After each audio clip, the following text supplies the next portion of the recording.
Hello, everyone. My name is Kume. I'm the founder of Afro Valley, and who's also a company that's also hosting the East Africa blockchain event. This is week two of the event. Last week, we covered mostly around finance and digital financing and digital currencies. This week, we'll build upon blockchain infrastructure, the basic understanding of the technology, how it's going to be applied, as well as also the regulation implication within the continent. We have Raj Kapoor today, who will be leading the session on continuing from yesterday's session of introduction, taking us up to understanding in depth the technology, the systems around it, and what are like some of the use cases that are out there. Raj is quite known in the blockchain space. He's the founder of the India Blockchain Alliance. That's an alliance also working with different alliances across the globe, including Europe and Africa and Asia, trying to democratize the knowledge of blockchain. I'm sure you're going to enjoy your session and also even getting to know him after this workshop. Enjoy. I pass it to you, Raj. Right. Thank you. Thank you, Kumar. It's very nice. Actually, what you're doing is a fantastic thing, especially for the blockchain community. This is something which is always necessary. Awareness creation is the most important thing in any space, especially in blockchain, where awareness is very limited. And mostly everybody asks about crypto. Very few people ask about blockchain. So here we're trying to change that paradigm now. And while crypto is great, that's speculation, but blockchain is a revolution. Let's focus on the revolution. Let's focus on the revolution. You know, the speculation can keep happening. Today it's Bitcoin, tomorrow is something else, something else. But what's important is the platform. The platforms are not going anywhere. This is like a highway. The cars will come and the cars will go, but the highway always goes on. Absolutely. Absolutely. Absolutely. That's right. Yes, if this is a passionate subject, as you said, crypto, Bitcoin, and Ethereum, and those are speculation that comes and goes. But then having the infrastructure is all about democratizing basic information exchange, and then also how people interact, and then also changing the system, especially in a country like Ethiopia or continent like Africa, a much needed technology. Much needed technology. And see, Africa is not much different from what India was a few years back. Yeah. And I've been practicing blockchain for the last 10 years. And in those 10 years, we learn a lot. We learned the speculation first, but now, as I told you, it's a revolution. Blockchain is a revolution. Do you also know that the blockchain is not just called information technology? It's called institutional technology. Do you know why it's called? I'm into that. Yes, it's got the power to change things. It's got the power to change nations. It's got the power to change mindsets. Socio-economic reforms are all because of institutional change. It's as strong an institution as the government or the media or the healthcare. There are these pillars of, we call them, but this is a pillar which is not going anywhere. It's come with us. It's going to be there forever. It's institutional. The minute you understand it, the difference between institutional and information, the big difference. Information technologies can bring about ease of process, better workflows, etc. Productivity. Yes, all that. Yeah, those also, like crypto, come and go. They'll come and go. However, institutions remain forever. Absolutely. Information technology keeps evolving, as does any institution also. But bottom line is, today we have AI, tomorrow we have something else. Today we have, last few years back, we didn't have cloud computing. Now we got cloud computing, and something else will come. Two things haven't changed in the last 25 years. The first was the major institution technology. That is the internet. That was the first institution. It changed everything. It changed. Look at life. Look at the Teslas. Look at Amazon. All these are products of the first revolution. That was the internet. Today, they have a higher valuation than all the old time-tested companies like Ford Motors, General Electric, etc. You name them, all right, they're all big. And that's what is the first revolution done. But what it also did was brought about a lot of digitalized data, uncontrolled, going all over the show. You know, as we sit and speak today, Google knows where you and I are sitting. Google knows what I've done in this whole morning. Google knows what you have done the whole morning. It's tracking us every minute. Do you really want that? I don't think so. Why? Don't we have some privacy? We should have some privacy. It's our choice. And that's why blockchain brings about that privacy, if you like, and you have the permission and the power in your hands to decide whether you share your data or you don't share your data. And that's important. I'll tell you a small thing in India. In India, for example, right now, as I speak, there are about 600,000 marketing agencies which have all my data. They have my card number, they have my birthday, they have my email ID, they have my mobile number, everything. And that's the case in most places. Then blockchain comes along and that's trying to make a big difference. Although I may not be very popular with some people, what the hell? But exactly, worth it. Yeah, it's worth it. It's worth it because people who try to make a change are not necessarily always the most popular. Yeah, we are popular in our circles, yes, but not necessarily. Sometimes the government tells us, what are you doing? We need the data. All right, you need the data, you ask me for it. Please, it's fine, but you ask me. So now, with blockchain and permission to blockchains, we have a choice. And you also know one more thing before I start my session. Whenever you fill in any form, in a physical form or a digital form, you are making somebody a millionaire or a billionaire. Exactly. Companies. Value coming back to you. Yes. I'll tell you what. I fill in a form and there is no choice. You have to fill in the form and you have to tick mark. You don't mind, they don't mind. You have no choice. Otherwise, you can't get into the system. That's how the systems are. That should be changing, and that is changing soon. So when you fill in a form, company gets your data. The company can do what they like with your data. They can use it for research. They can use it for selling, anything. Big discussion on that maybe later on, but that is your choice, but it should be your choice whether you should give it. And therefore, blockchain gives you two keys, the public key and the private key. Public keys, you want to share data, go ahead and do it, no problem. If you don't, you hold the private key, let them ask you for the data. If you feel like giving it and if you feel it's worth it, and maybe you get some tokens for it, maybe you get paid for it. So that's what it is. And that's what a lot of blockchains, in large blockchains attempt to do. Control and keep your data more private, more secure, most important. If you may have even read recently, Twitter got hacked a few months back. And Twitter is no small social media platform. It got hacked. Why did it get hacked? Let's not get into that. Not only Twitter, I can name hundreds of companies which get hacked almost every day. Where is your data security? How safe are you? How safe is your data? Data, my friend, is the new gold. It's the new oil. And it's no longer money. It's all data. It's all data. You go through the history of the top 10 startups now, anywhere in any country. There are two things which are very common. One, they all are making huge losses. Second, they get a lot of funding. And third, which is the most important, they have a lot of data. The funding is not based on their business performances. It's based on the data we have. Because we all know what we can do with data. And therefore, blockchain is the next revolution because it's revolutionizing the way we actually treat our data. We have a better respect, a better control over our data, and more important, security over the data. So that's what blockchain's doing. That's why it's a revolution, and I call it a frontier technology also. A frontier technology is a technology that you can have a socio-economic impact on a nation, and nations in Africa, India. I'm doing work in Bangladesh. I'm doing some work in Nigeria. Doing some work in South Africa as well now. We're doing a lot of work from an impact perspective, creating a positive impact. Also, ticking off the boxes for employability, alleviation of poverty, better education, Industry 4.0. These are you have to tick these boxes now, Kume. These boxes have not been ticked for a very, very long time. A lot of governments come and go. No attention is given to these major problems. You have education, you will have less employability, more employability. You'll have less of joblessness. That's what's been doing. In India, we're putting up a complete solution of how blockchain can take care of 10% of our current unemployment problems. And that's a lot.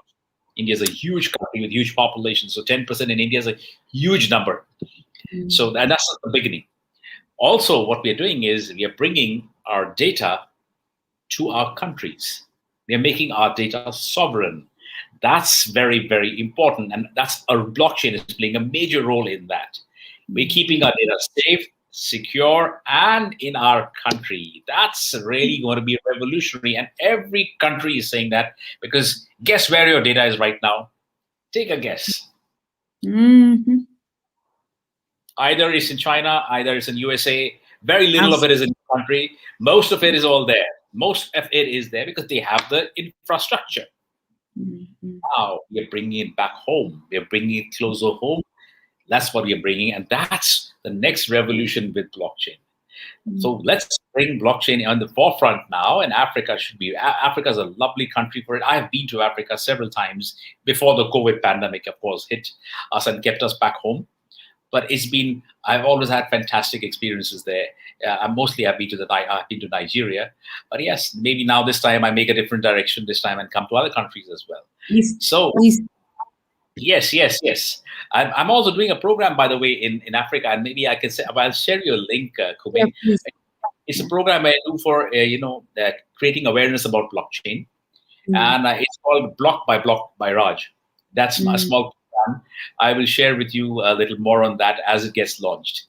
So okay, no worries. We can even give them the link here if you have the link already here. It's being created right now. It's being created by a company. I will send you the link. You can share it with whoever is here and even anybody else. It's a free program. It comes once a week or once a week.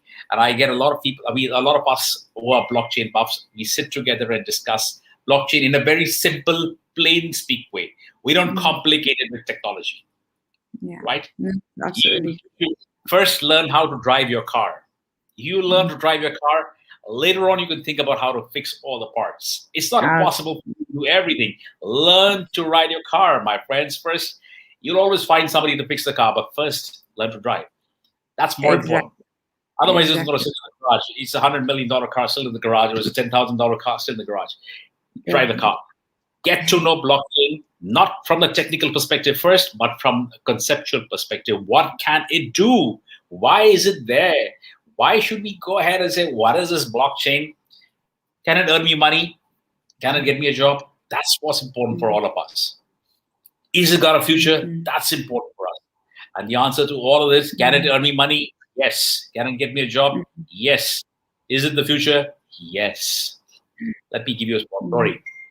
I'll switch my mobile off because I'll never stop pinging. Anyway. Blockchain. I do a lot of work in blockchain in India, and recently, I'll talk in US dollars because it's difficult to convert currencies in different countries. But in India, we recently, I've been appointed as a chief blockchain advisor for a very large social media platform, and that's going to be the world's first crypto platform. All right, the world's first. You must have seen it, Kume, Floix, which I announced it sometime. But it's going to be this can be shared with everybody because they can come on the platform. It's free of charge. It tells about blockchain, crypto. You can meet people, make your communities, get groups on that. It's coming up in 4 weeks' time. It'll be ready for the official launch, but people can come in and play around right now. Now, what are we doing there? Now, what is the salary which we get out there? Let me give you an example. And that's very interesting for people who look at do I get a job? What sort of salaries do I get? What's the salary? Guess, my guys. How much do I get out there? Just for being an advisor, I'm being paid $200,000 a year. Now, that's not a small amount for being an advisor, and that's not my only job. I have many more other businesses, all on the blockchain. Another company in the United Kingdom is I consult them. You know how much they pay me per hour? $300 to $400 or US dollars per hour. Hey, that's what I charge. That is the minimum charge. What I charge. Now, isn't that fun? Which other technology will give you so much? Very little. So let's enjoy the blockchain. Become a consultant, become a trainer, and you can become a lot of other things. There is so many jobs from the Silicon Valley being outsourced. Why can't it be outsourced to Africa? Why does it have to come only to India and the Philippines and all? We have a chance. You have a huge chance. And this is your chance. So all of you listening in, I'm going to show you today. I'll introduce a couple of things to you. I'll first show you, before I even talk about the platforms, let me give you what the world is talking about blockchain. I've spoken about blockchain. Kume has spoken about blockchain. A lot of people will speak about blockchain. But let me tell you what the Bill Gates, the Jack Ma. You know Jack Ma. Jack Ma. He owns Alibaba and also a lot of our data, by the way. And he also has the highest number of patents. He has a maximum number of blockchain patents in the world. I love that guy. He knew the advantage of this technology much before anybody else. So let's hear over the next 5 minutes, 5 minutes, what the world is saying about blockchain and what is in it for us. Then we just decide what are the platforms. But if you don't know blockchain right at the beginning, why don't we know the platform? So let's enjoy the blockchain video first. Okay, Kume, so shall I show the video to start off? Sure. Before we go, I just wanted to mention to you, I just wanted to do some sort of reflection on what you said about Alibaba and all the internet technologies. Yes. Recently, in Ethiopia, we launched a system called Telebirr, which is basically mobile money backed by Huawei. Wow. So this is what I'm talking about, owning your data and where your data resides. So now Huawei has control over your database, by the way. And Huawei is again a Chinese company. So it's again not in your country. So by the way, if you want, I will bring the same technology to you later on. We'll talk about that later on. Okay. That can be done at a government. That's a government level decision, of course. But you know something? It is so beautiful that if you're a university or a college, you can create your own grid and own data.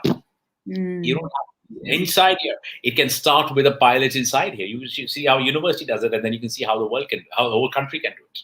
Absolutely. So this is a grid. We can make multiple grids, and that's all on the security is ensured with the blockchain. Your data is secure on the blockchain. Secured and owned, and then it's a sovereign data, not to the China or the US. Yeah, I mean, they can do what they like with our data. It's not that they will, but sometimes somebody might say, all right, let's leak the data somewhere else. Let's do some mischief. A lot of things can happen. I don't want to get into that. It's not the forum for talking about mischief. It's the forum to learn about how, all right, let anybody do mischief. We'll take care of ourselves. Don't you worry. We know how to take care of ourselves. You can play the pranks and we can still take care of ourselves. Don't we? Exactly. Right? Okay. I'll leave the stage for you, Raj. And I'll thank you. At the end. All right. Enjoy everyone. Right. I'll share the screen with everybody now, and let's get moving. And share screen.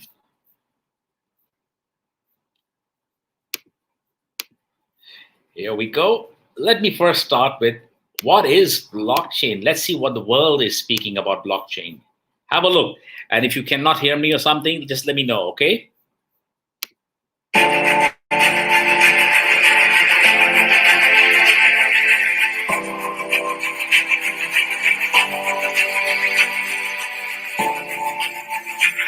I think blockchain is going to be a very critical technology for the future development of the world.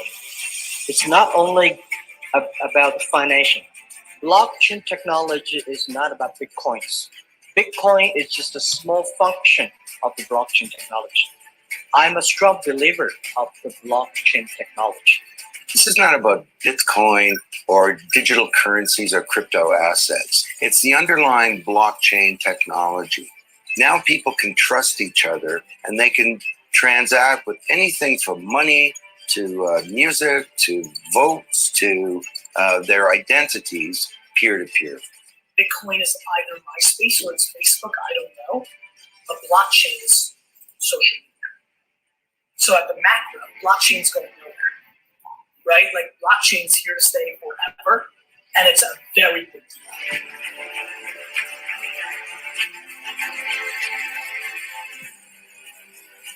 Enter blockchain.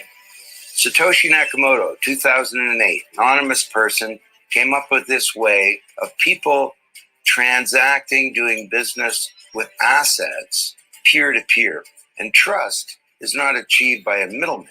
It's achieved by cryptography, by collaboration, and by some clever code. And what that means is that we now have a native digital medium for value. Effectively a software. Okay, I mean, it's a distributed database that's managed independently, and that inherent combination makes it a utility, makes it software effectively that has value in each.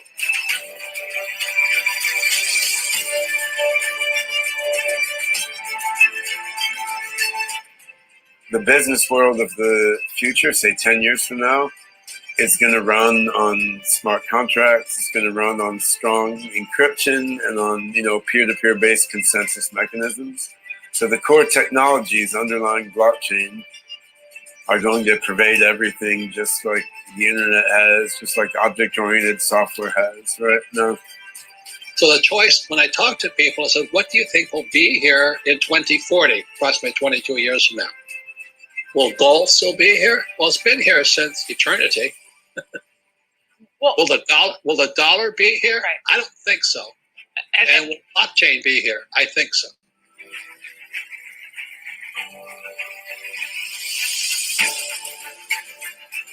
We think of Bitcoin as a digital gold, so gold 2.0, but it's money, the first step of money that was ever built purposely for the internet. So it's sort of like what your email did to snail mail. Cryptocurrency or Bitcoin does for money. Well, Bitcoin is exciting because it shows how cheap it can be. Bitcoin is better than currency in that you don't have to be physically in the same place. And of course, for large transactions, currency can get pretty inconvenient. The customers we're talking about aren't trying to be anonymous. They're willing to be known. So the Bitcoin technology is key, and you could add to it, or you could build a similar technology where there's enough attribution that people feel comfortable. This has nothing to do with terrorism or any type of money laundering.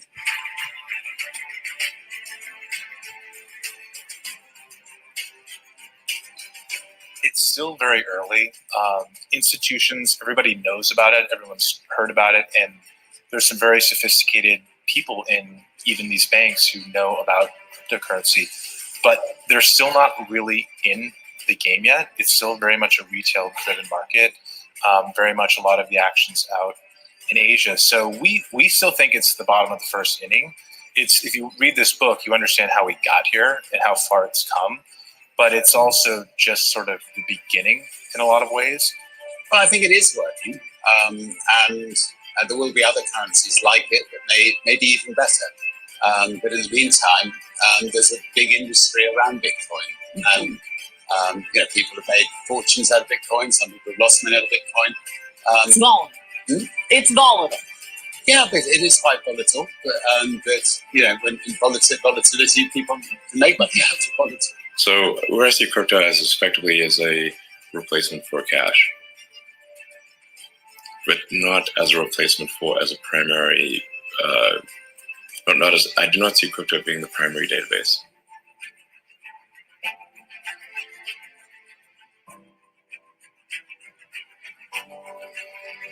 I would say there's a lot of need for developers even at the core protocol layer. So things like improving protocol scalability, working on the client implementations of things like proof of stake. Layer 2 systems, things like state channels and Plasma could probably use a lot more smart people. On the application stuff, I guess you could always use more, but there's probably quite a lot more of that already.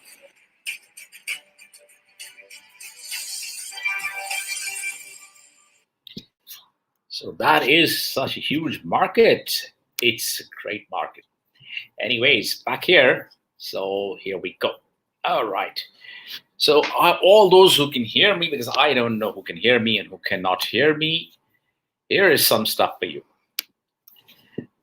Let me share with you a few things which I think will be really very interesting. I'm going to share my screen now, and I'm going to run you through what I wanted to talk to you about blockchain platforms. Blockchain platforms are really cool.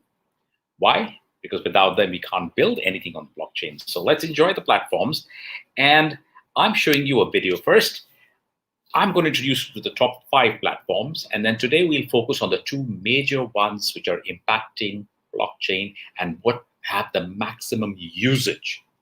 It's too many things to discuss in 2 hours, but I'll try and do as much as possible. Okay. So here we go. I'll share my screen again. And here we are again. I'll just share screen. Have a look at the top 5 blockchain platforms.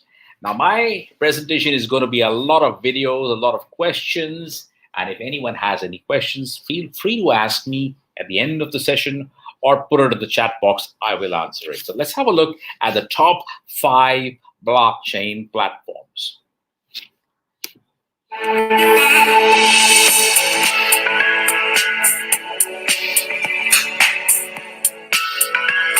Now, Ethereum.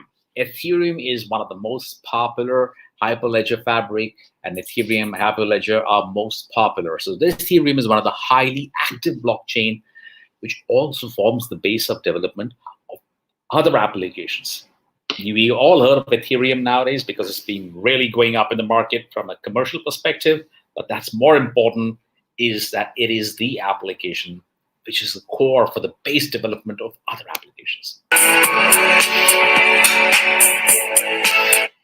And here's Hyperledger. I'm sure everybody heard of Hyperledger. Those who have not, well, it refers to a peer-to-peer cryptocurrency, which has now become the first choice of many developers because it's written in Java. It's very easy to understand. A lot of people have done Java coding, etc. in the past, and this, therefore, has become one of the most populars.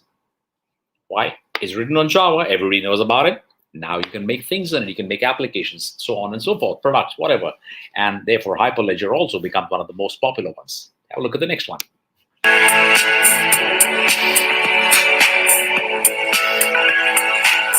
That's Corda, R3 Corda. That's the third one. That's a collaboration of the world's biggest financial institutions like JP Morgan, Goldman Sachs, etc., who are exploring the use of blockchain and integrating it with their systems. Now that's Corda. That's the third one. Corda is more towards financial blockchain. Others are more generic.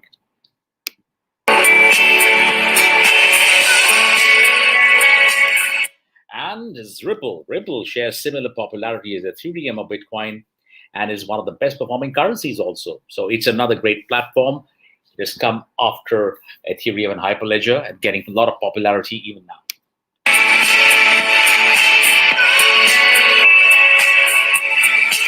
We have another very popular one called Quorum, and it's an open source blockchain platform. It brings in the innovation of public Ethereum community with support that enterprises need, and Quorum is also becoming popular.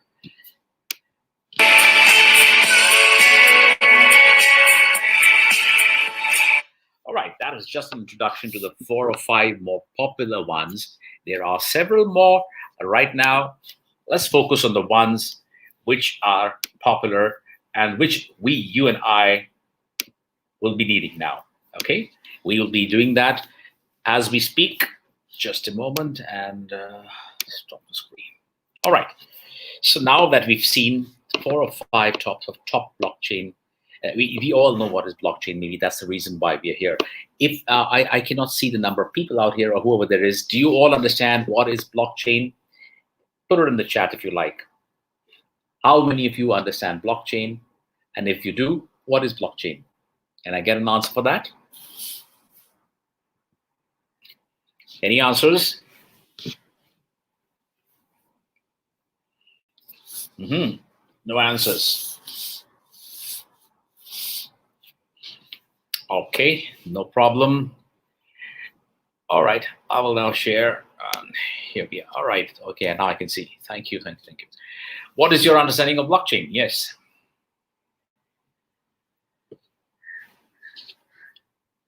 All right, I'll make it simpler. If I had to tell you on a scale of 1 to 10, you tell me how much do you understand about blockchain? Just put the number. 1 means very little, 10 means absolute expert, 3 means average, 5 means a little above average, so on. Can you just put the numbers?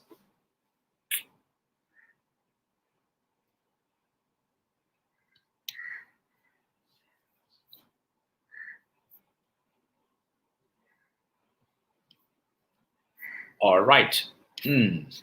Okay, doesn't matter. I think we have a little quiet audience, but no problem.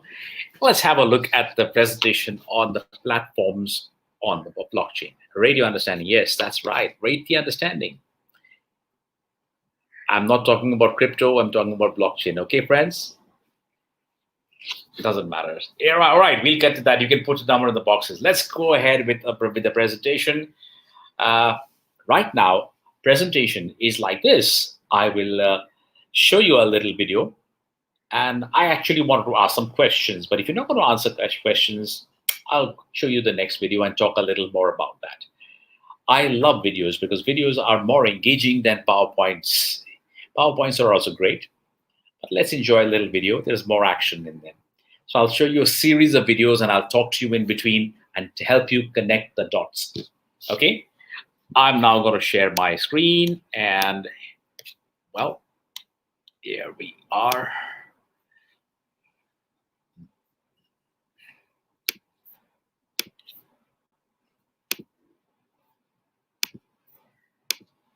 All right, is my screen is the screen visible to everybody?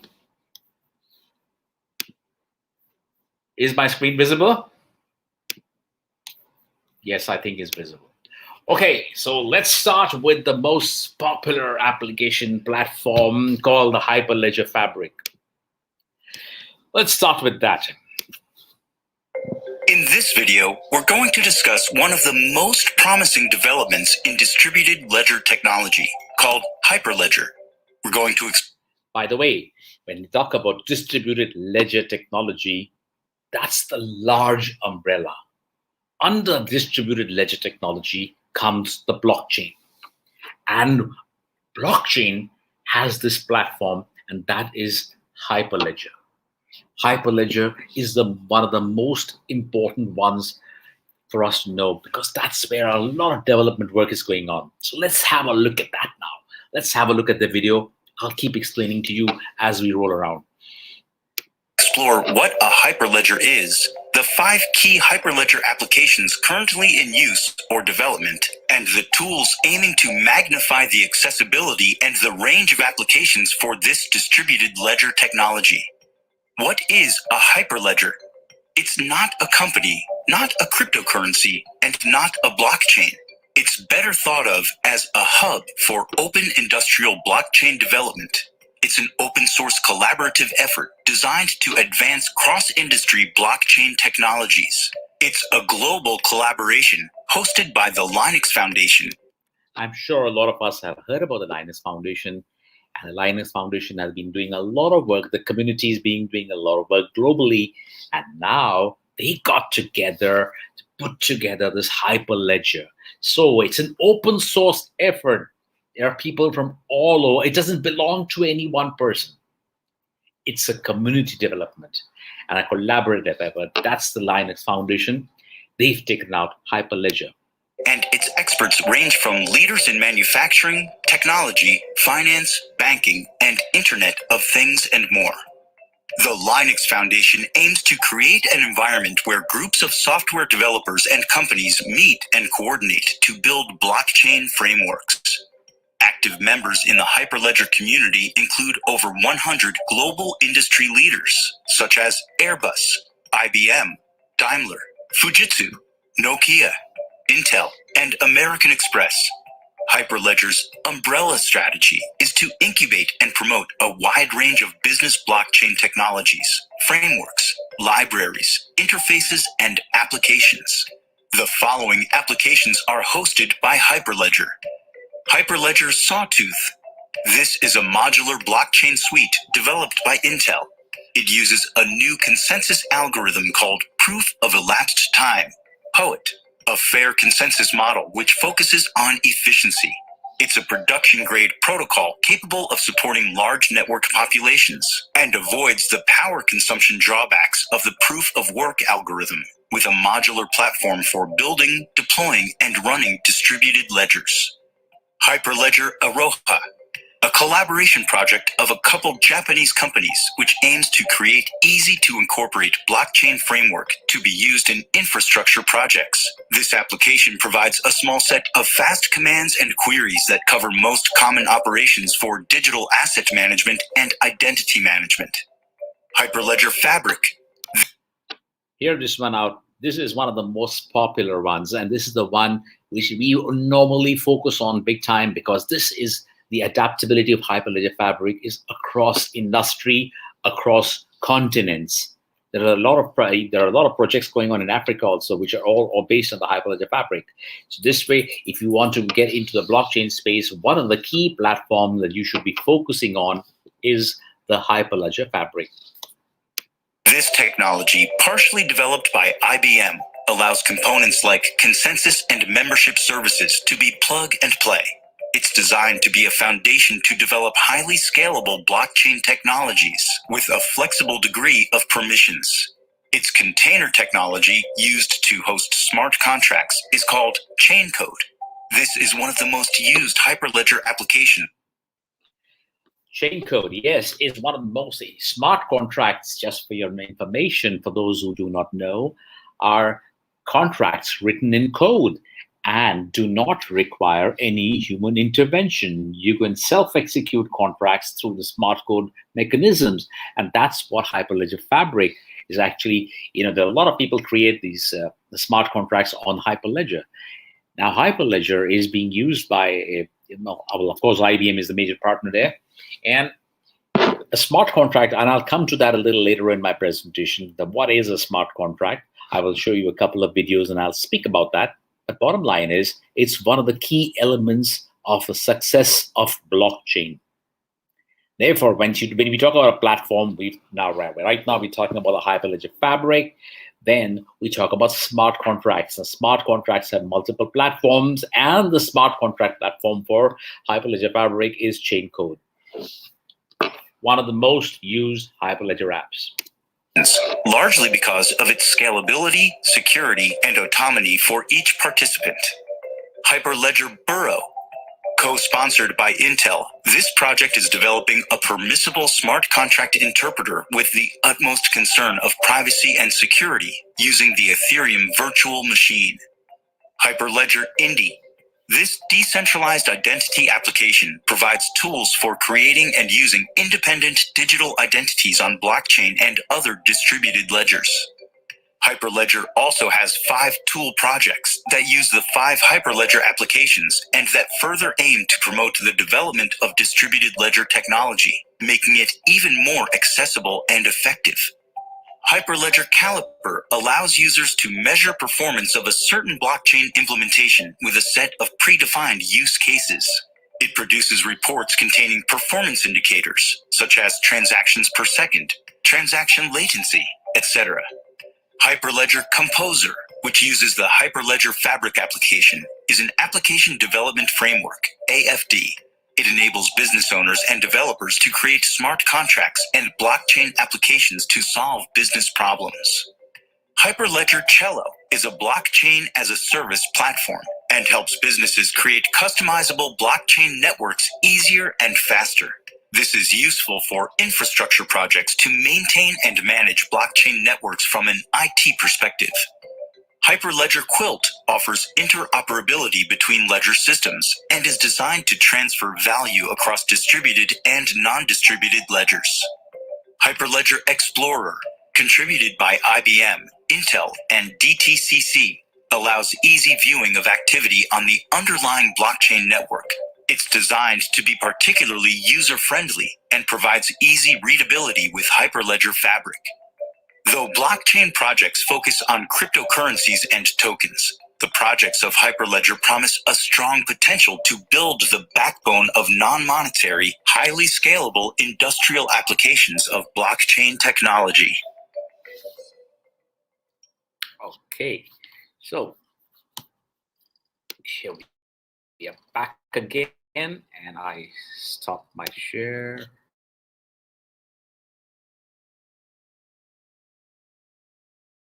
A lot of things happening in the blockchain space. I mean, there's a lot of Hyperledger Fabric, Sawtooth, Iroha, Jello, a lot of names.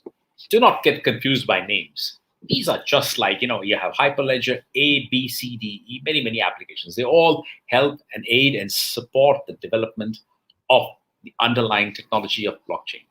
So a platform is a platform. You start building on the platform. You must understand the platform as well. Right now, you do not have to know everything. You have to just understand blockchain is there. It has certain platforms. If I have to learn something about it, if I want to become a developer or a solution architect, that's the platform I must work on. Or this is the platform I must work on. You just have to get your, it's like a specialization. You become a doctor, and then you can become an ENT specialist, or you can become a heart surgeon, you can become a chiropractor, whatever. So you can choose your specialization. So Hyperledger also allows you a lot of different aspects, and you can choose your specialization in the platforms and your choice of developer. Hyperledger Fabric is one of the most, let's put it this way, the most easily adaptable amongst developers across the globe. As is Ethereum, we'll come to Ethereum a little later. Right now, we're talking about Hyperledger Fabric. So, yes. Now, is somebody going to play the quiz with me, or am I going to be playing it myself? I don't like to play it myself. I know all the answers, so I like to play it. Anyway, I'll ask questions. If nobody answers, we'll let that go and go to the next section. Okay? And here I am again. I shall share my screen once again, and here we are. I showed you some stuff. Yep. Now I'm going to ask you some quiz questions. If you are going to answer me, nice. If you don't answer me, no problem. All right. Can you read this question? Which application is used in infrastructure projects? Burrow, Fabric, or Iroha?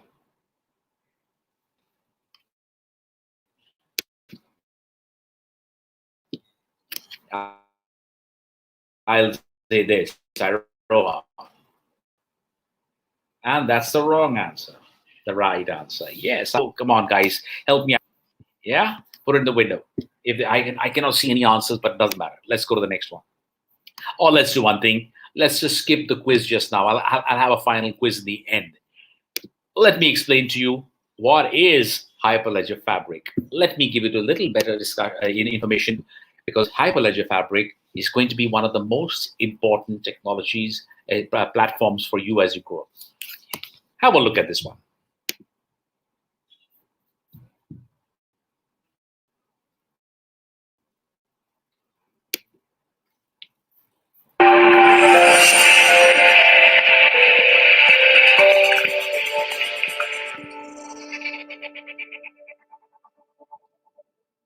Permissioned blockchain networks that require every peer to execute every transaction, maintain a ledger, and run consensus can't scale very well.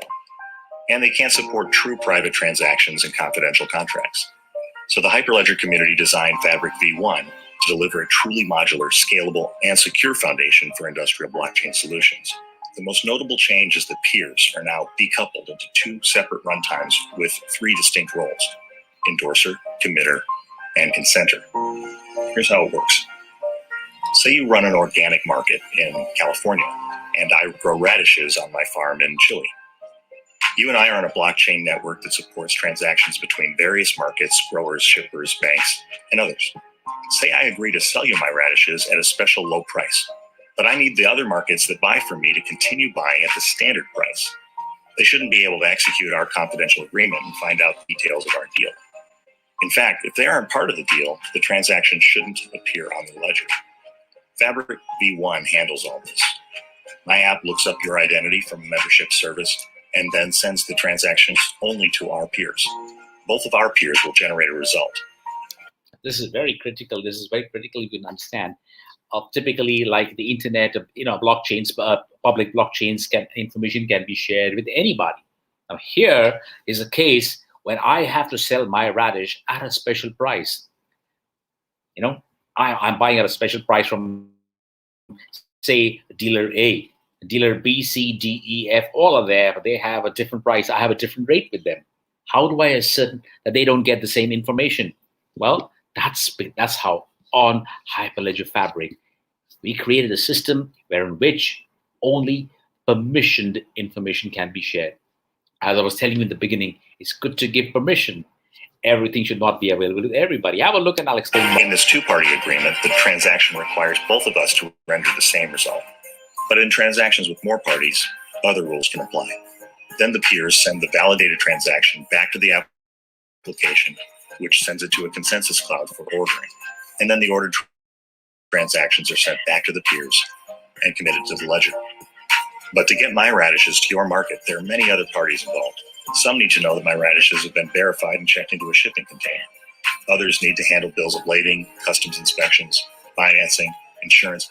But most of these parties don't need to know about our special price. Now think about our transaction running on a network handling all the markets, all the farms, shippers, facilitators, the whole supply chain. This is the same pattern needed by many industries. Anywhere we need to manage confidential obligations to each other without passing everything through a central authority.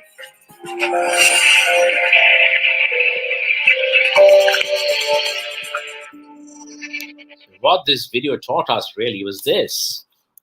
It taught us that yes, with blockchain, we can have our data secured with us. Now, if I have to buy something from you, you say, okay, I'm going to charge you $100. You know that, I know that. Why would I want to tell everybody in the way that, oh, I'm buying this for $100 from here? No. Right, okay. Okay. So net problems, okay. Right, anyways, come back. So Hyperledger Fabric is a platform of, let's not call it Hyperledger Fabric only, let's call it blockchain, what blockchain does. If I have to sell my goods to you, only you and I should know the price. It should not be the middleman. It should not be the, level of understanding. Somebody got a level of understanding of 6 stars. Good. All right, Obasa. If you have to ask me questions also, I'll be happy to answer them later on. I'm glad your internet is working also. Great.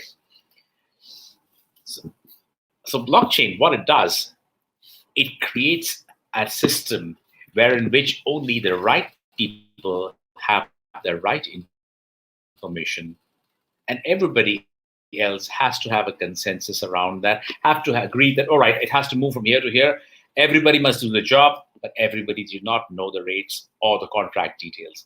Blockchain simplifies it. Hyperledger, what I showed you, simplifies it.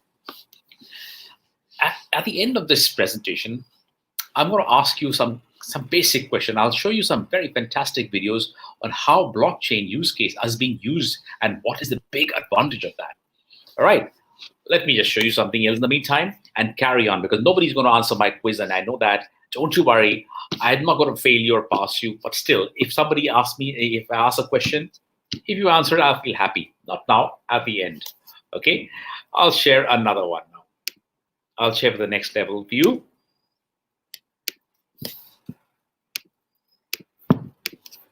And we come to the next level. Now,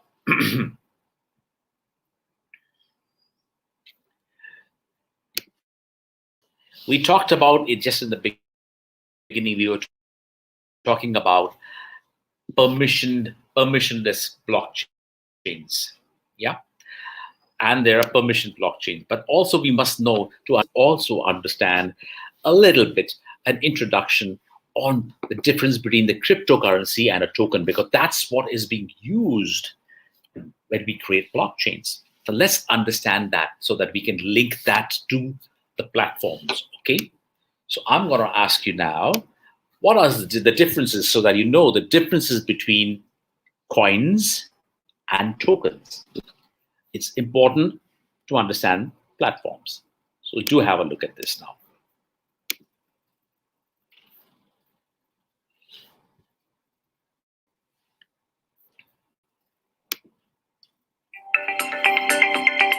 Hi, I'm Torch Levy. I believe we're changing the world one blockchain at a time. And if we use this technology properly, we're bound to make the world a better place for everyone. So to help make that change happen, today, I am answering a question from one of the students of the Cryptocurrency Fundamentals course. Lily asks, what is the difference between a cryptocurrency coin and a token? That is a great question, and I'll give you the answer right after this.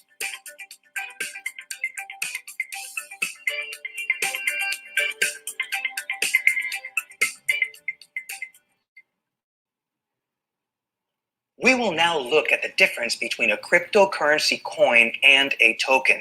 For the purposes of this lesson, I will be talking about a coin versus a token as it applies to buying, selling, and trading cryptocurrency. The reason I'm making that exception is because there are some people that define a coin strictly as a means of electronic payment. So a Bitcoin and a Litecoin would be a coin, and a token would be anything other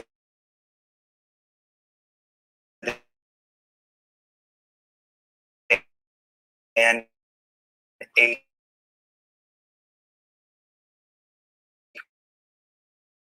coin that's used for electronic payments. And I will be showing you an example of where the coins and the tokens are listed, so you can see how they are clearly separated between coins and tokens. So for the purposes of this video, you see that Bitcoin, Bitcoin Cash, and Ethereum are coins when it comes to cryptocurrencies.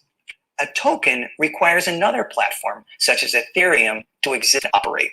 Examples of tokens are Augur, Omisego, and Golem. These are tokens that are built on top of Ethereum.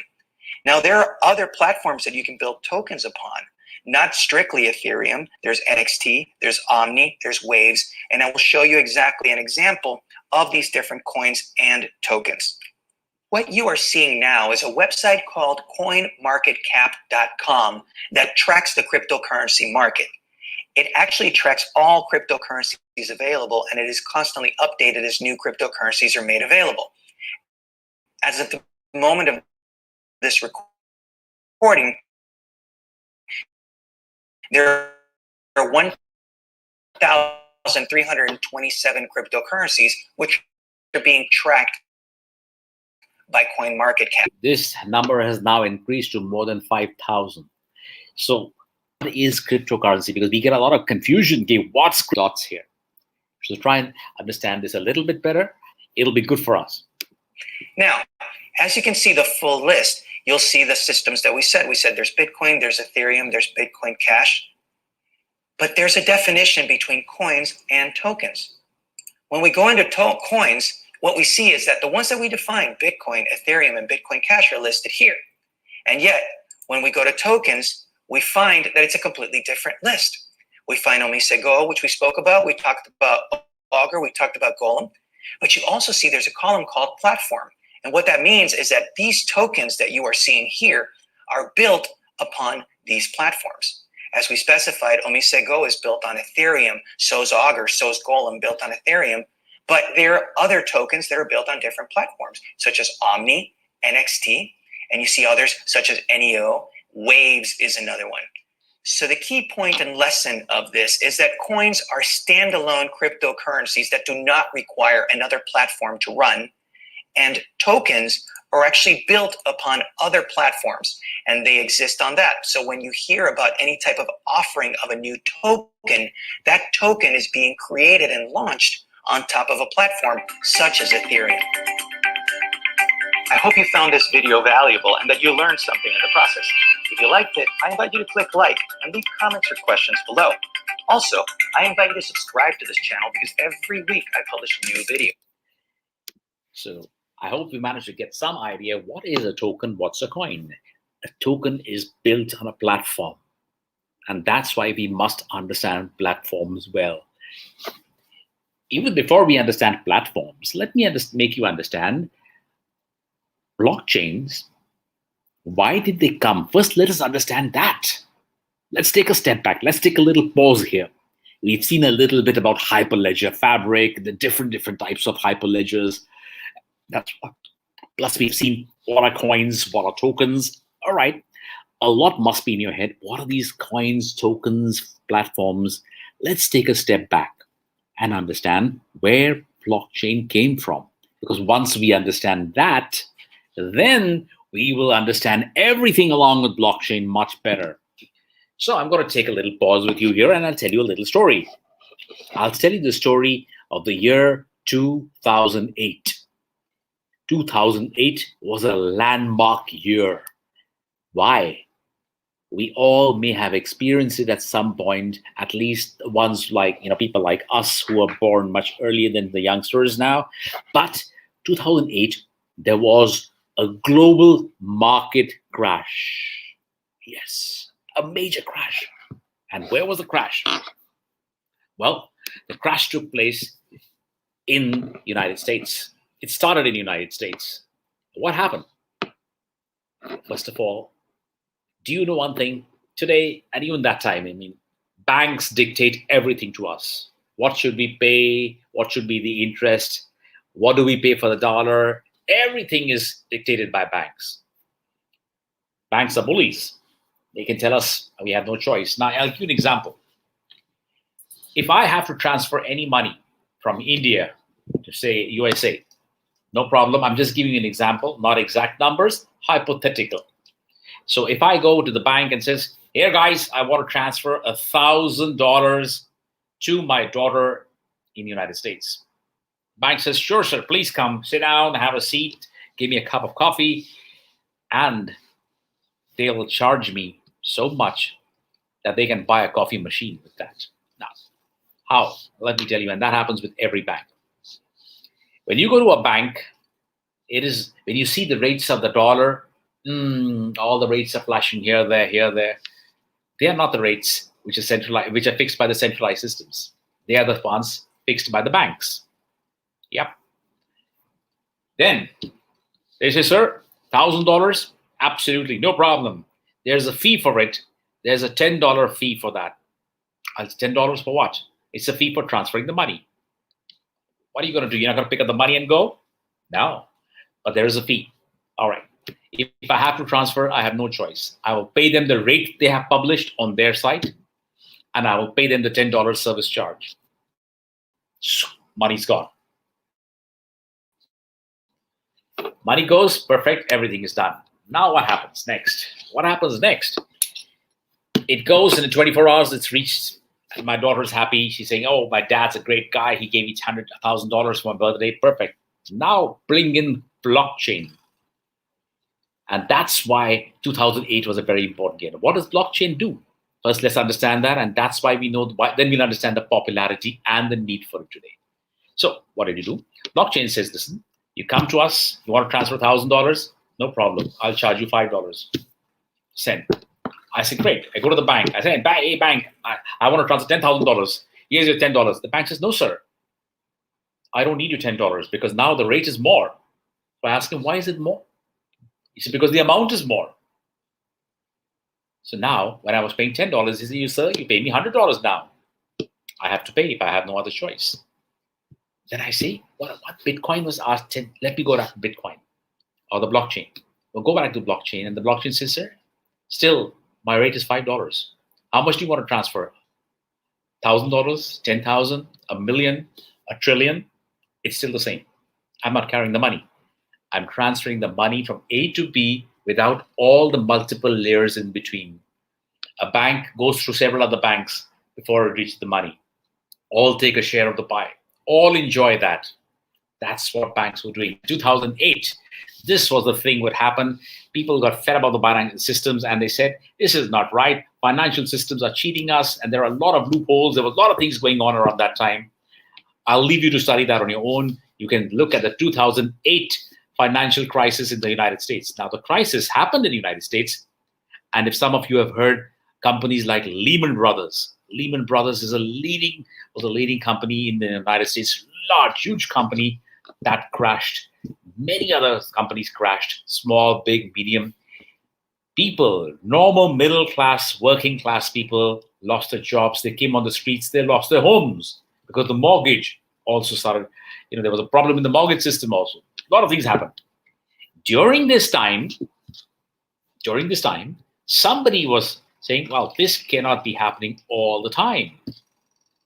So what they did, whilst this was happening, and the stock market crashed from 14,000 points to about 7,000 points in a few weeks, somebody in the back end was making a better system.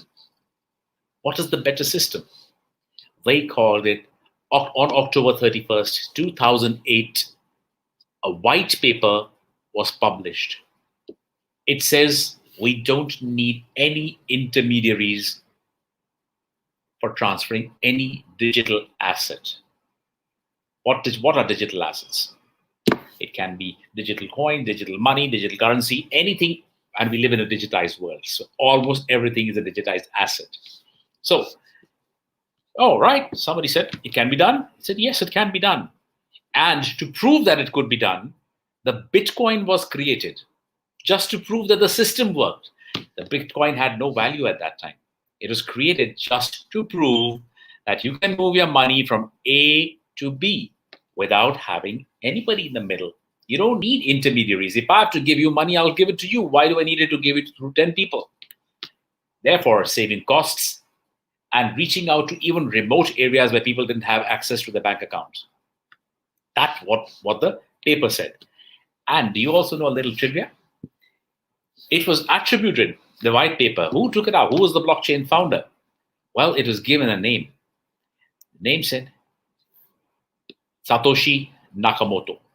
Who is Satoshi Nakamoto? That is very important because everybody says, okay, who is this Satoshi Nakamoto who's taken out a brilliant idea? You can transfer assets without middlemen, without people in the middle. You can save time, effort, money, everything, lots of things happening.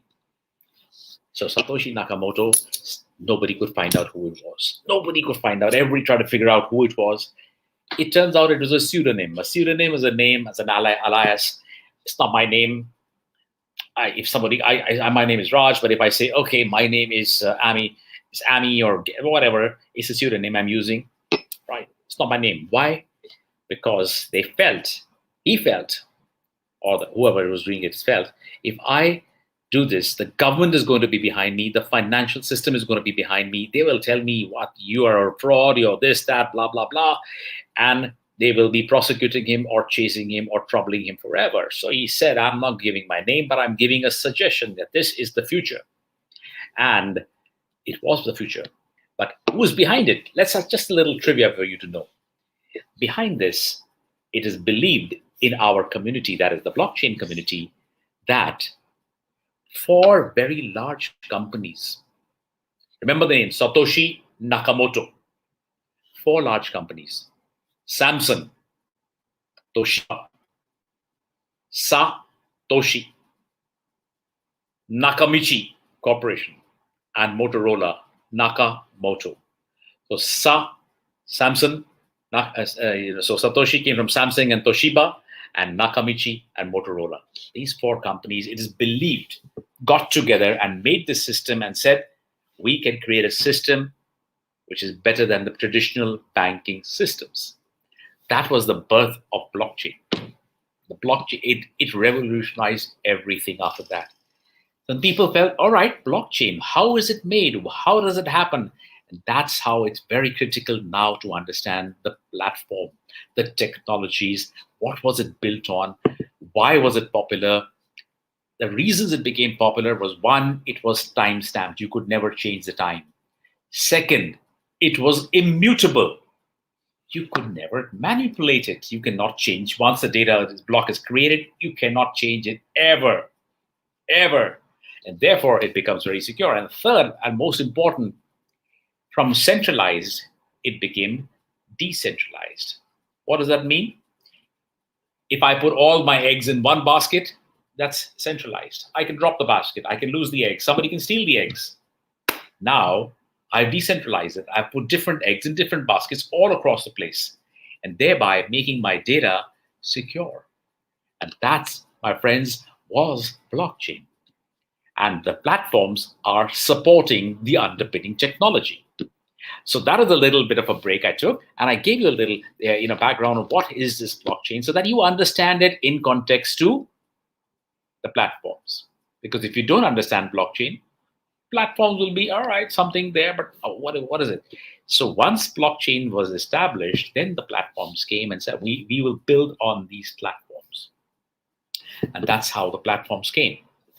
So that was the story of blockchain. It's the story for a financial sector, but do you know what? Blockchains are used in every sector. I'll give you some use cases also before I sign off. I'll share with you the next stage now.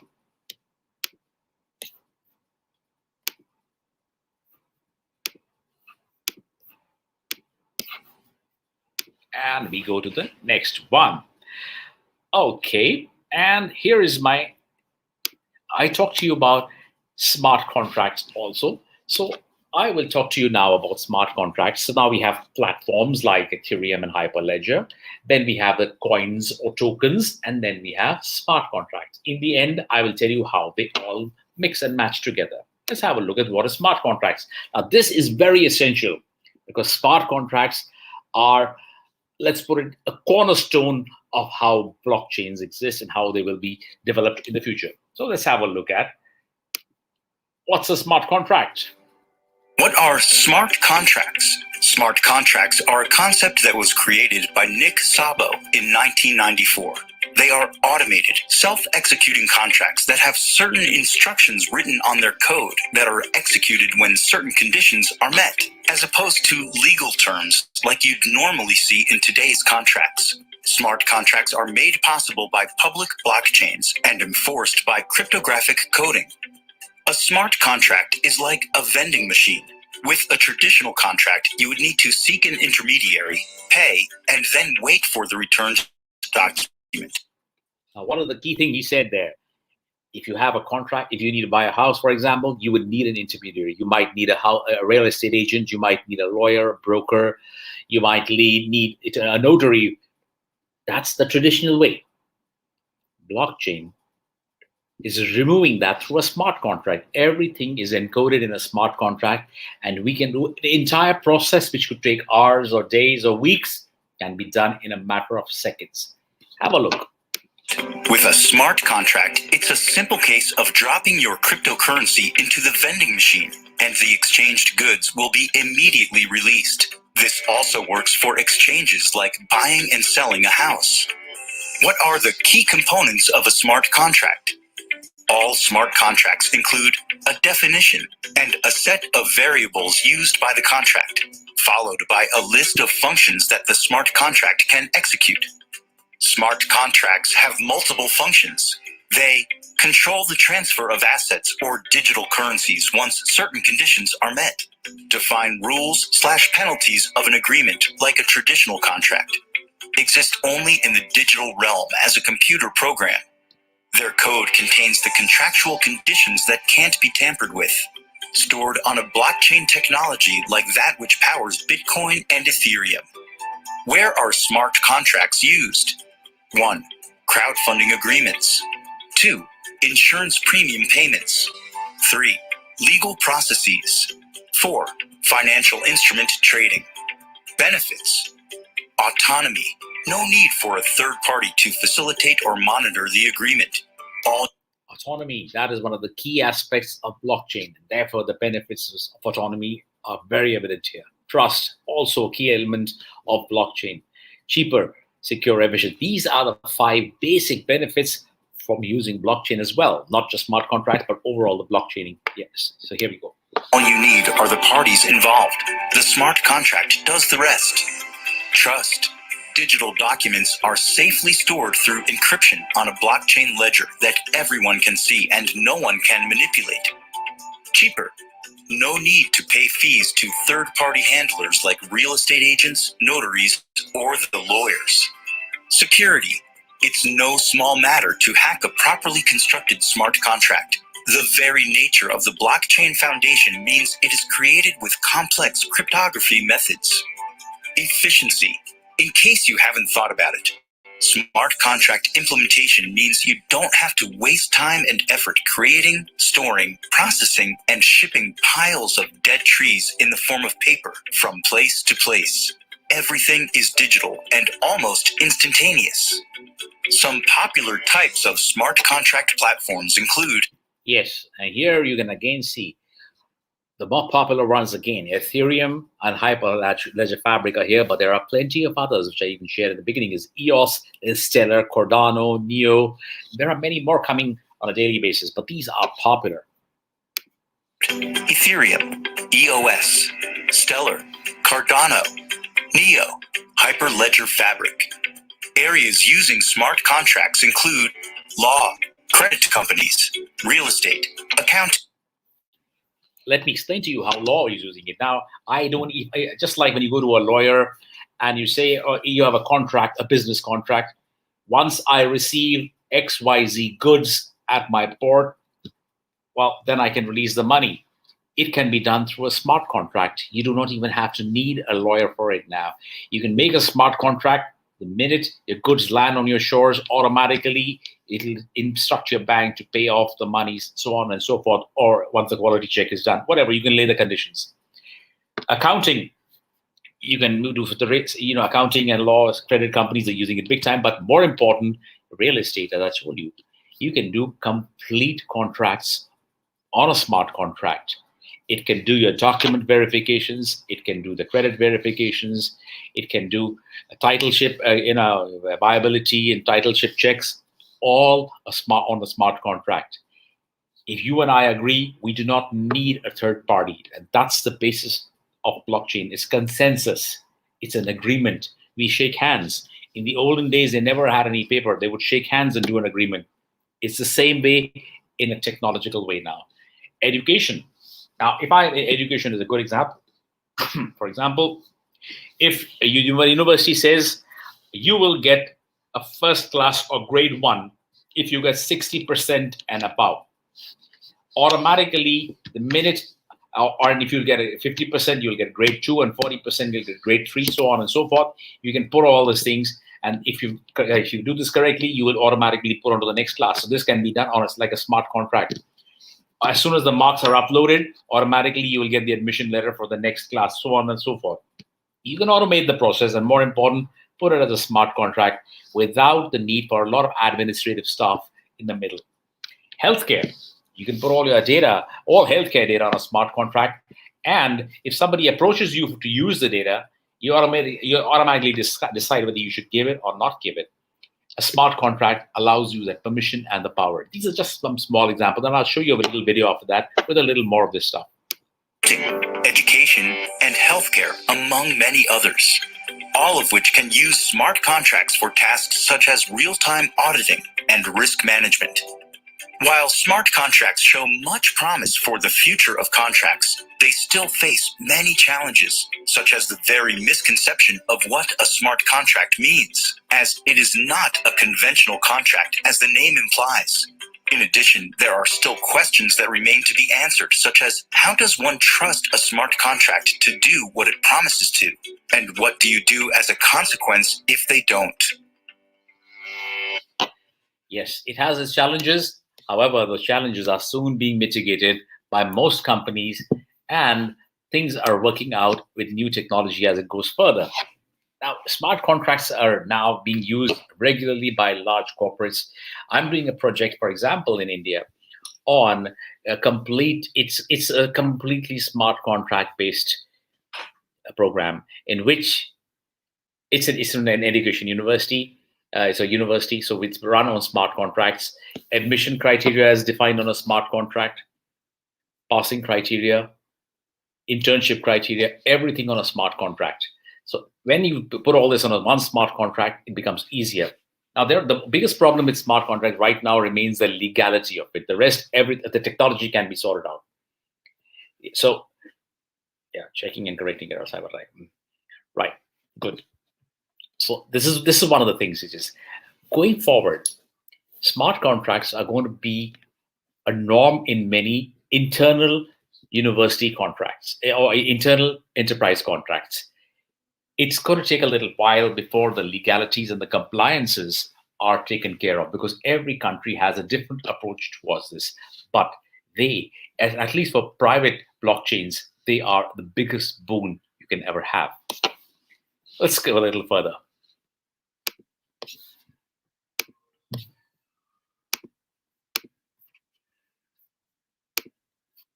Just a minute. I'll just open up my.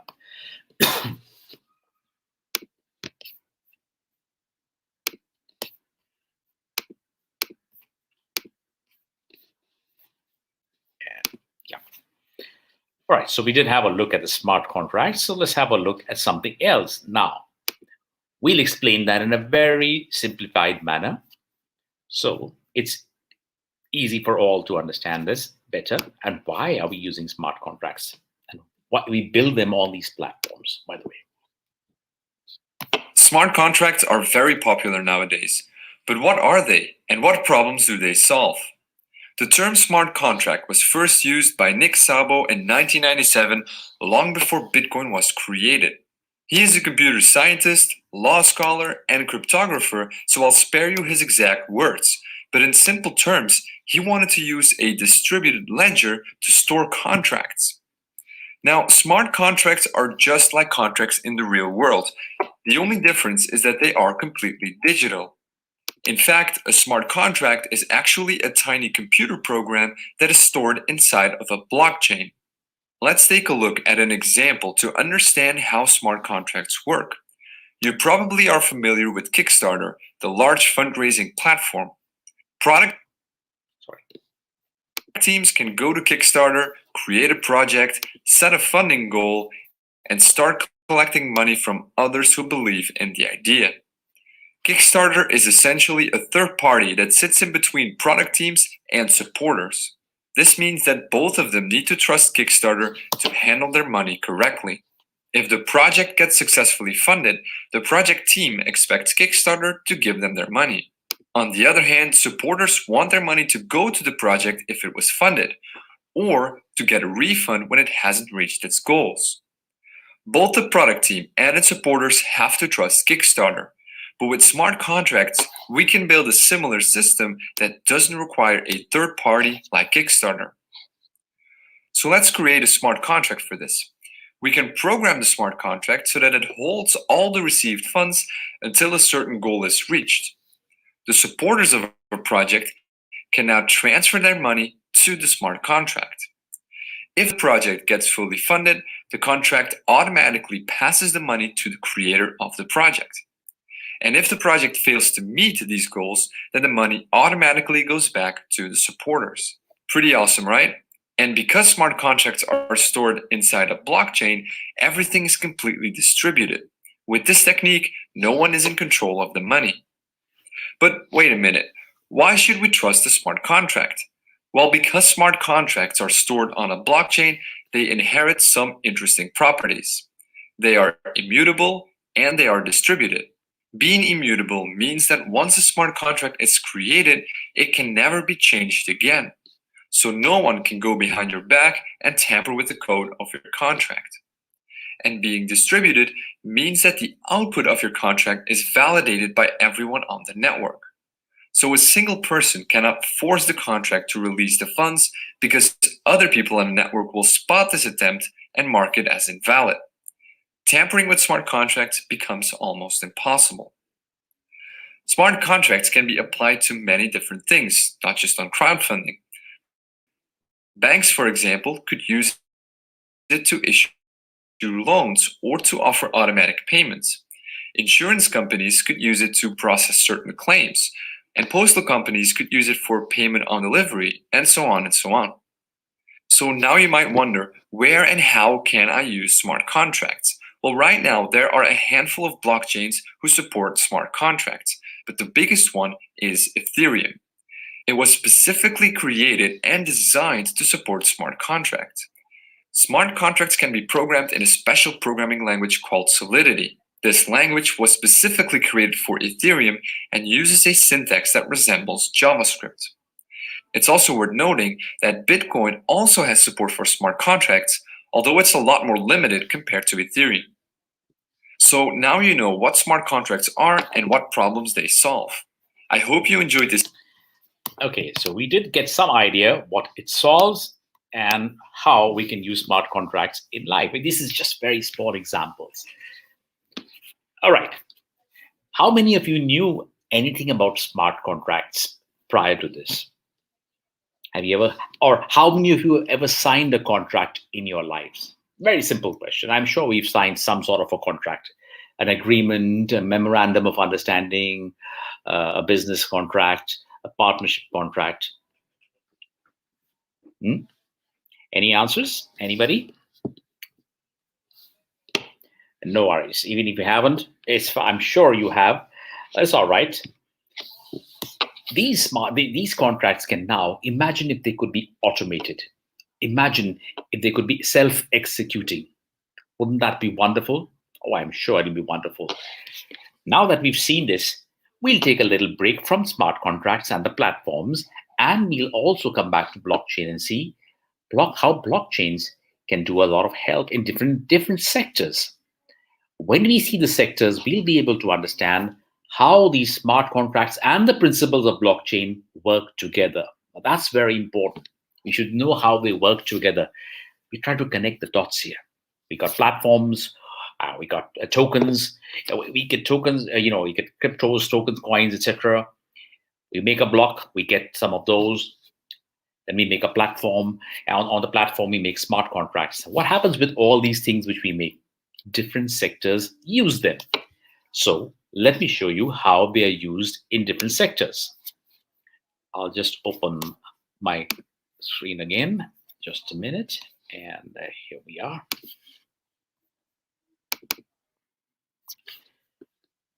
Right, and here we go. Share screen. Share that. Now here's the video. We talked about smart contracts. We talk about blockchain. Now see how all of them try and work together. How does it work and how the different industries they're working in. These are just 8 or 10 examples, and this video is about 1.5 years back, but everything what you see in this video is now being practiced. So have a look at this. Blockchain. The open source digital ledger is known as the backbone of cryptocurrencies. But the tech community has been busy finding other innovative ways to apply the technology. So let's take a look at just some of its potential uses. The first is banking. The existing banking system is complex and often slow due to multiple layers of intermediation. Blockchain provides a secure way of sending digital assets without these third parties. Not only could this simplify the banking process, but it could also open the doors to those with no previous access to financial services. Next is real estate. Without the need for middlemen, this sector could also see vast changes. Blockchain can process title deeds, facilitate transactions, and even grant access to properties through smart keys. The technology could streamline property sales, saving buyers time and money. In third is legal services. In a similar way to real estate, blockchain could disrupt the practice of law through smart contracts. These are legally binding contracts that are written in code so they can be executed exactly as intended. Next, we have online voting. Blockchain companies are exploring the potential to digitalize voting systems. The fear of hackers manipulating online votes could be put to rest by encrypted blockchains, creating a transparent and secure voting system. The fifth potential use of blockchain is financial trading. The Nasdaq Stock Exchange announced it would consider blockchain as a means of recording transactions and data. If the system is successful, it might be replicated in exchanges across the world. It is being implemented now, and you can imagine if I tell my brokers or I don't need a broker anymore, I can keep this limit myself, and automatically I say if the stock reaches say $100, please sell and deposit the money back into my account. I can put it on a smart contract and it'll be done immediately. Anyways, I don't need to tell anybody to sell it. I don't need anybody to do anything. This is just some of the small, simple ways. Plus, my data is all secure. Nobody else can read my data, can have access to my data. That's what blockchain is doing. That's the revolution again. Next up is food production. Blockchain technology can also be used to simplify the way. By the way, this is it's very important for you to see this particular section, because this is a project I'm doing myself in Africa. It's called the Farm to Fork project, basically. It's on organic farming and how the organic farm produce right from the time the seeds are sown in the soil till the time it reaches the consumer's plate. Therefore, it's called From Farm to Fork project. And have a look at it, how blockchain is making this so easy. Blockchain, along with its principles of immutability, time stamping, removal of third parties, and the smart contract execution, is making this a seamless and a very efficient process. Have a look at this. Produce food, tracking goods from farm to fork. Efficiency in the supply chain would mean more profit for companies, improved food safety, and fresher produce. In seventh is airlines, who are exploring the capacity of blockchain to speed up passenger identification and processing.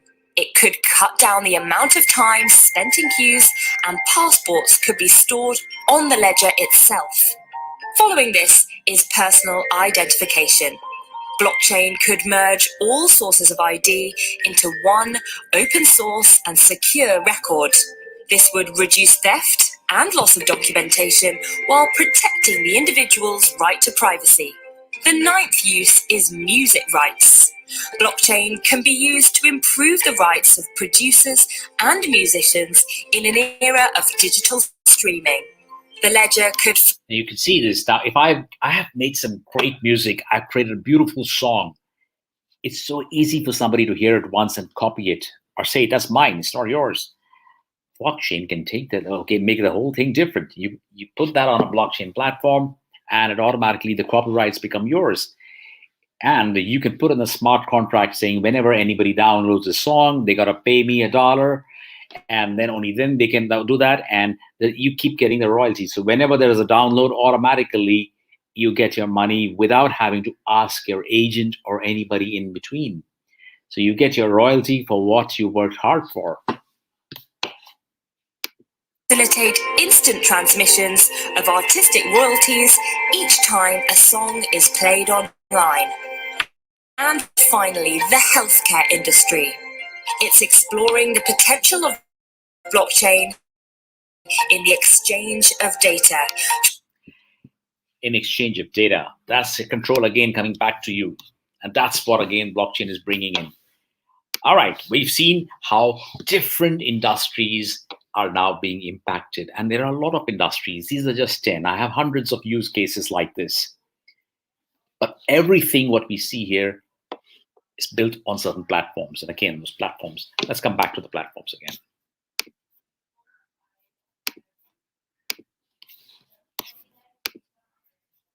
Okay. All right. Let's have a look at the adoption of blockchains. Are you ready for a little quiz? Are you all ready for a little quiz? Someone? Anyone? Any answers? Any quiz? Anybody? Question answers? No? Nobody interested in the quiz? Okay. No quiz. I'll answer them.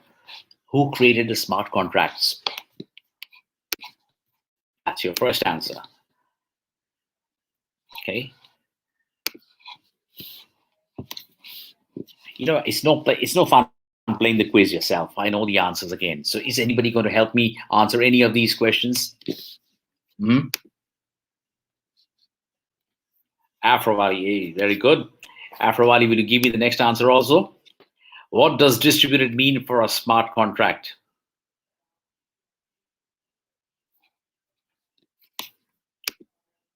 All right, I'll give the answer. Well, the output is validated by everyone on the network. So if a single person tries to hack the contract to access, it'll be marked as invalid. In a smart contract, what acts as the judge's ruling, making it trustworthy? The court, or the blockchain, or the terms?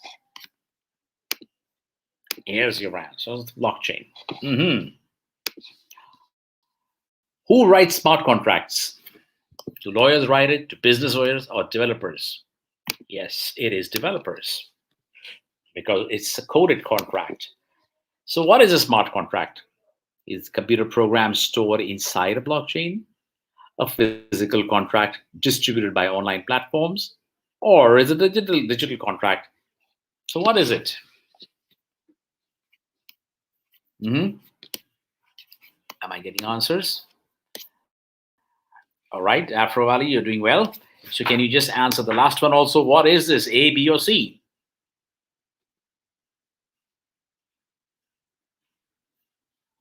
Should I say A?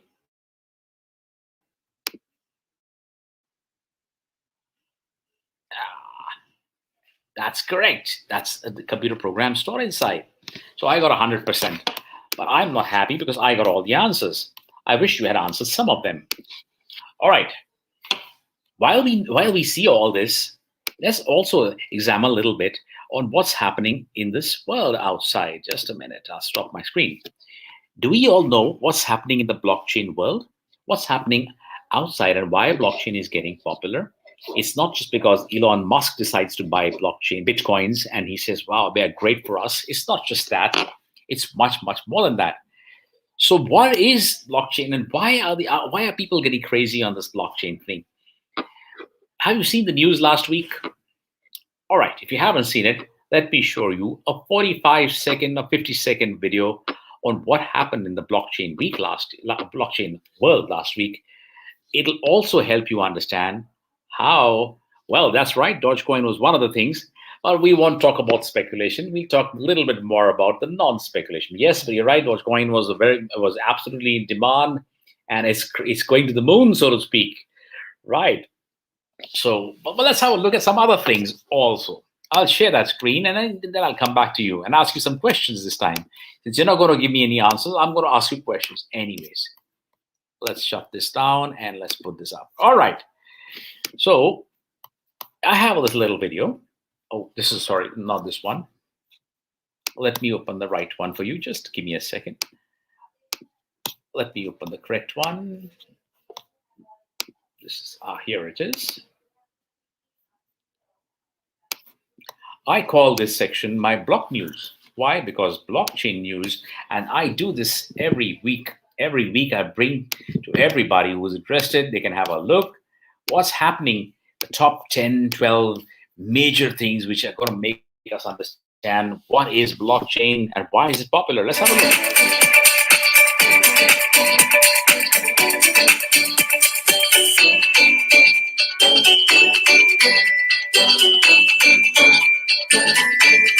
Yes, you must have read Galaxy now has crypto hardware wallets feature on the Samsung Galaxy. So now the new Samsung Galaxy phones, I'm sure a lot of you have those, are coming in with an option for storing your cryptos. Isn't that great? Did any phones have it before this? No. But now they're coming up. Why? Because crypto and blockchain are coming up. Have a look at the next news. This is, you know who this is? This is the founder, Vitalik Buterin. He is the co-founder of Ethereum. He has just donated $1 billion in crypto to the India COVID Relief Fund. So we've got these guys who are not just techies, they have a great heart. So big hand for Vitalik Buterin as well. He is helping out as best as he can within his limitations, but yes, he's doing great stuff.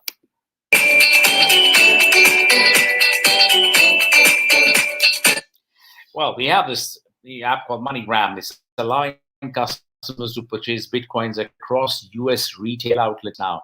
You can actually go and buy from retail shops. More than 20,000 of them have signed up for this right now. What does all this mean? It means blockchain is becoming mainstreams. Crypto is getting mainstream. It's coming into our lives on a day-to-day basis. Here's another one. Here's the Economy Ministry of Hungary. He says to attract billions to the country's budget, the crypto tax is slashed by 50%. Whatever tax they were implementing, they have reduced the tax so people can invest, including crypto investments coming in Hungary.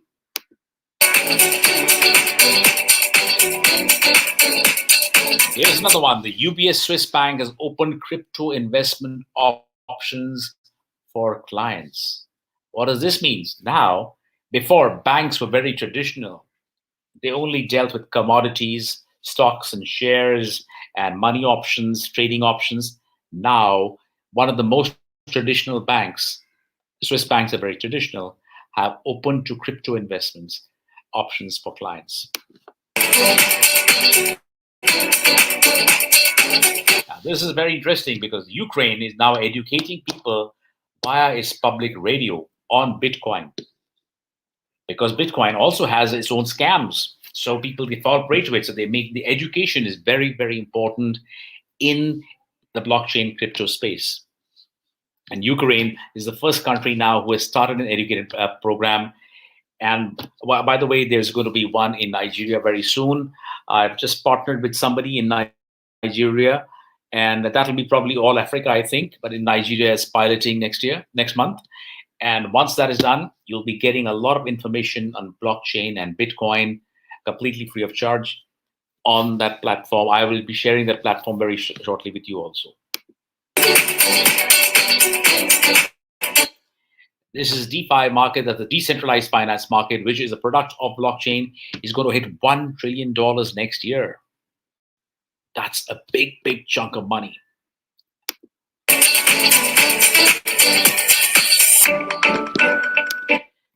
This is the Reserve Bank of India. It's telling the banks to reconsider the ties with exchanges and traders, work out with them what is the right solution. We should not be banning things. We should be making things happen. A lot of countries talk about the ban, but the bottom line is it's not important for the ban. It's important to know how to use the cryptos. And this is somebody in India, an ex-finance secretary who's advising the governments to regulate cryptocurrencies. He's telling the government, don't ban, regulate. Well, this is, of course, what happened last week. There are many, many more like this. I can show you lots of them later on. I can share with you on YouTube or whatever. But bottom line is, cryptocurrency is making big strides. Can anybody tell me, from your experience, where do you think blockchain can make a big difference? Anybody?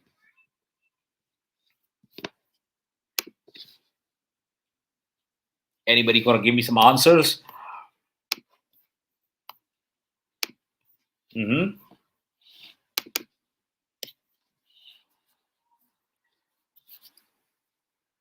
Any answers?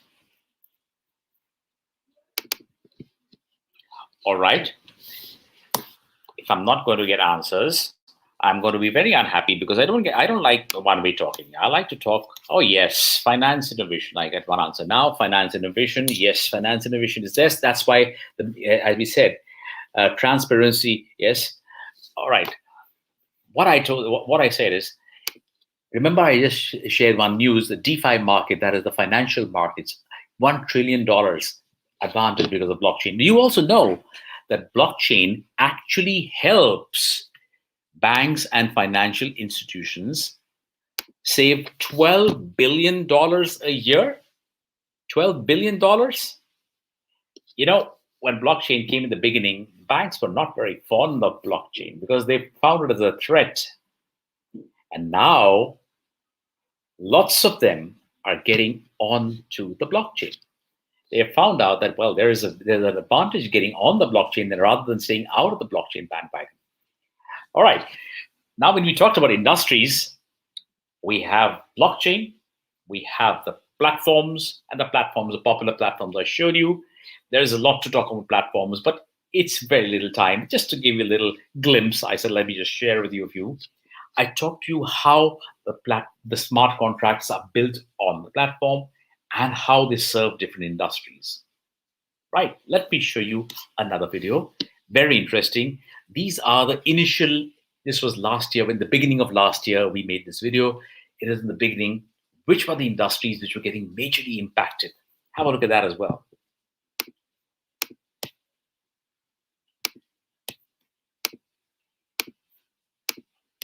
These are some of the industries which have been disrupted. And these are not all, by the way. These are some of the industries disrupted by blockchain. So let's have a look at some of them, and we'll see how. And we'll see how even the financial disruption has been taken place also.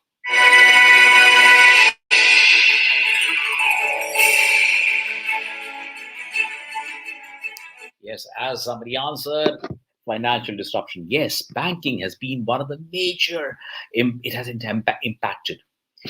I'll give you an example. You know, last year, you were using MasterCard and Visa card and American Express, diners, etc.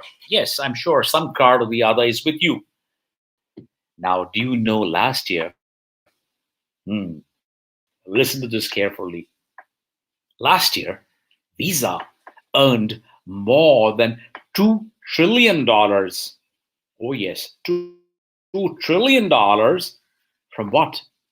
Whenever you swipe your card, you pay a little fee. Either you pay or the shopkeeper pays, somebody pays, right? They earned $2 trillion just from service charges like this.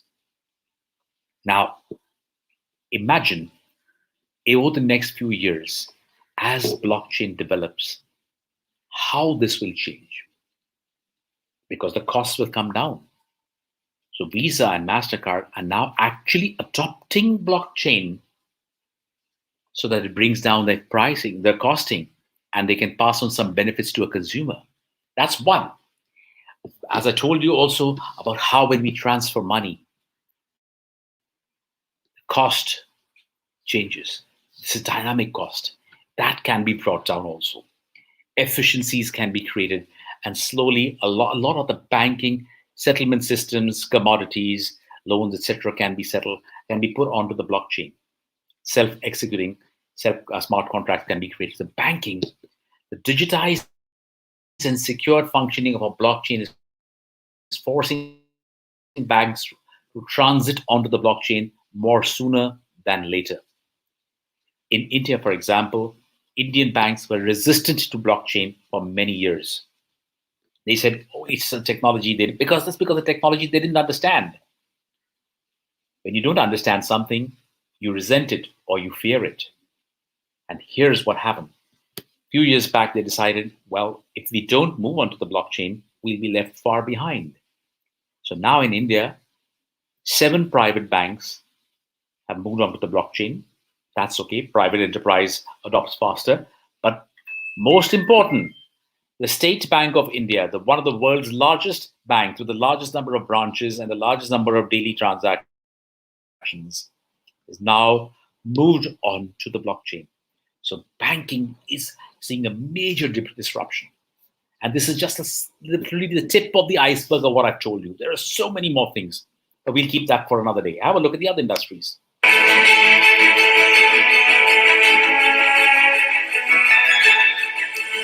Healthcare. Now, you may ask me, healthcare, what does blockchain do with healthcare? Right. Now, we have all our healthcare data in our card in a database.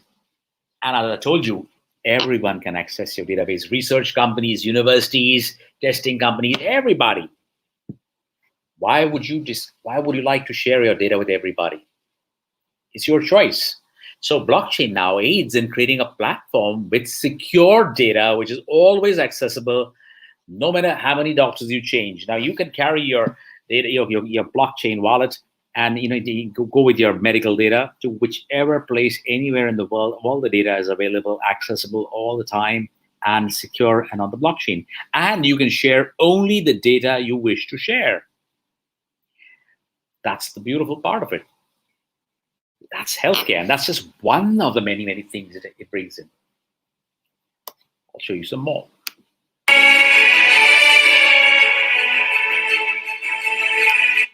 Well, you've seen the government. The government can actually make a lot of take a lot of benefits from blockchain and the distributed ledger technologies and the smart contracts. What is the government doing? Let me share with you what it's been doing everywhere. In India and some other country. In India, there are 92 projects going on with the government. What are the projects on? And mind you, they have come in the last 2 years. They were never there before that. What are they? Land registry. As we have seen in the past, the land registry and all the land documents and the titleship can be all on the blockchain. That's one of the most. The second is e-governance.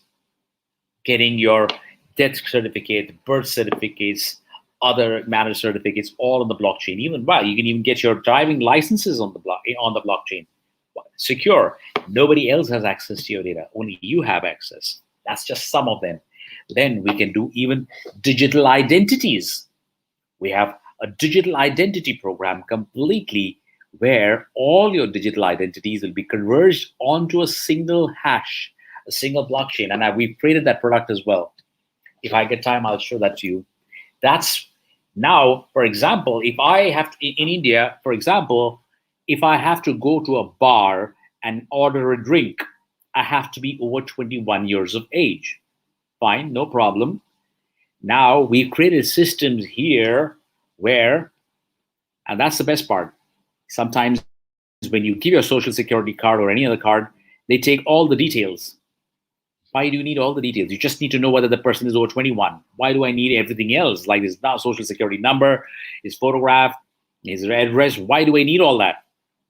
So with blockchain, we made a system that the minute he enters the bar, the blockchain validates his digital identity through a hash, and there he goes inside. Once he's inside, the bartender knows he's over 21 anyway because it's been identified at the gate.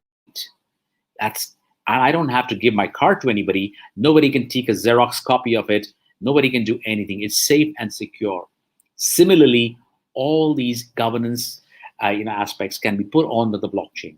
Property tax, wealth tax, stamp duty, registration of documents, licensing, renewals of licenses, all can be on the blockchain. And I can make a smart contract that if I fulfill all the conditions, automatically a license will be granted to me. So we can do a lot. That's just a sample. Lots of other things. So government, major user of blockchain now.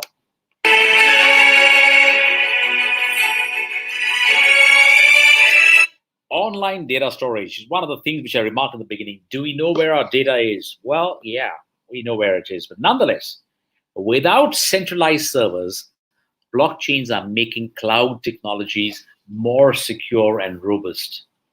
We cannot replace cloud technologies, but we can make them secure and robust, can't we? Imagine if now you know that no one has access to your data unless you want to. Isn't that a wonderful thought? However, it's not there as yet. It will be in the near future. Right now, your data is with everybody. Everybody. As I told you, in India, my data probably is with 600,000 marketing agencies who call me every day to sell me credit cards, telecom plans, loans, God knows what all. That's how they get their data anyways. And that's just a minor thing. That's a very harmless thing of the whole data storage thing. But data storage is now going to be using blockchain in a big way now.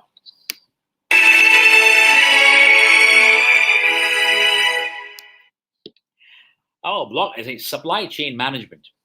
Blockchains help to record and document any transaction on a permanent and decentralized network, which is secure and transparent.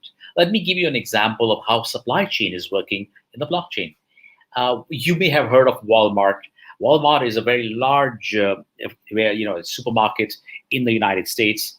And 2 years back, 2 or 3 years back, I think 17 or 18, they were getting a lot of complaints about their agricultural produce. So when they got these complaints, what is the complaint? Some people said, we don't know the quality of this. We don't know how fresh is this. We don't know what conditions it has come from.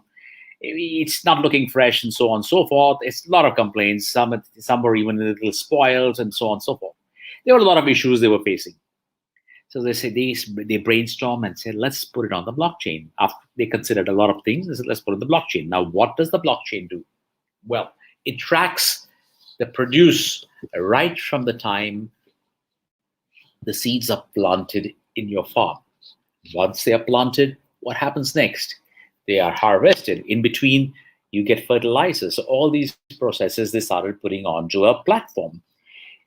And after that, what happens? You finish, you harvest your plant, right? Harvest their crop basically, then pack them, you put them onto the warehouse.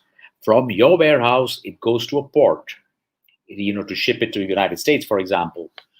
It goes to the port. It has to meet certain clearances. It has to be stored in the warehouse there at a certain temperature. All these, imagine how many little interventions, and that's just to the port. Now, there it is laden onto a ship. Is the ship seaworthy, or is the crew seaworthy? Is the shipping licenses valid? Does it have the right temperatures? All these criteria are put onto smart contracts and on the blockchain. Once it is executed, it goes further, and the data is shared with all the ports, so they know exactly what's the cargo, its validity, its whatever information they require from a custom clearance perspective. And it goes through the ports much faster now because you don't have to keep on showing your documents. It's all on the blockchain. Then it reaches the shores of the United States. And all this in between, all this process without having a person in between. Wow, no clearing, no consultants, no clearing guys, nobody saying we'll help you clear it, the consignment. All that stuff is being taken care of by the automated process. Then it reaches the United States. It goes into the warehouse of the shipping warehouse. From there to the warehouse of Walmart, and from Walmart's warehouse, it is distributed to all the different branches all across America. Now, what is all this? It's consumer can actually trace and track all this if he wishes to.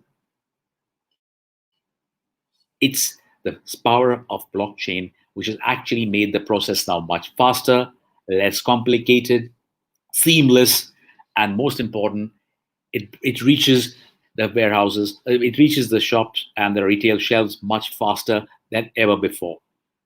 Hundreds and hundreds of processes are now put onto the blockchain, making it more efficient, faster, trustworthy as well. So now when the customer scans a barcode, he can actually trace the journey from where his avocado or where the potato or tomato came from. That's how transparent it has become. And that resulted in Walmart's sales for the agriculture produce increasing by 37.1% in the next 2 quarters. And that's billions of dollars. That's what blockchain did for them. It created trust.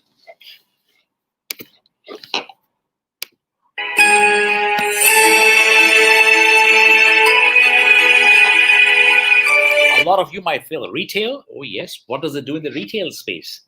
Blockchain helps to record and document any transaction on a permanent basis, permanent secure, like your loyalty points.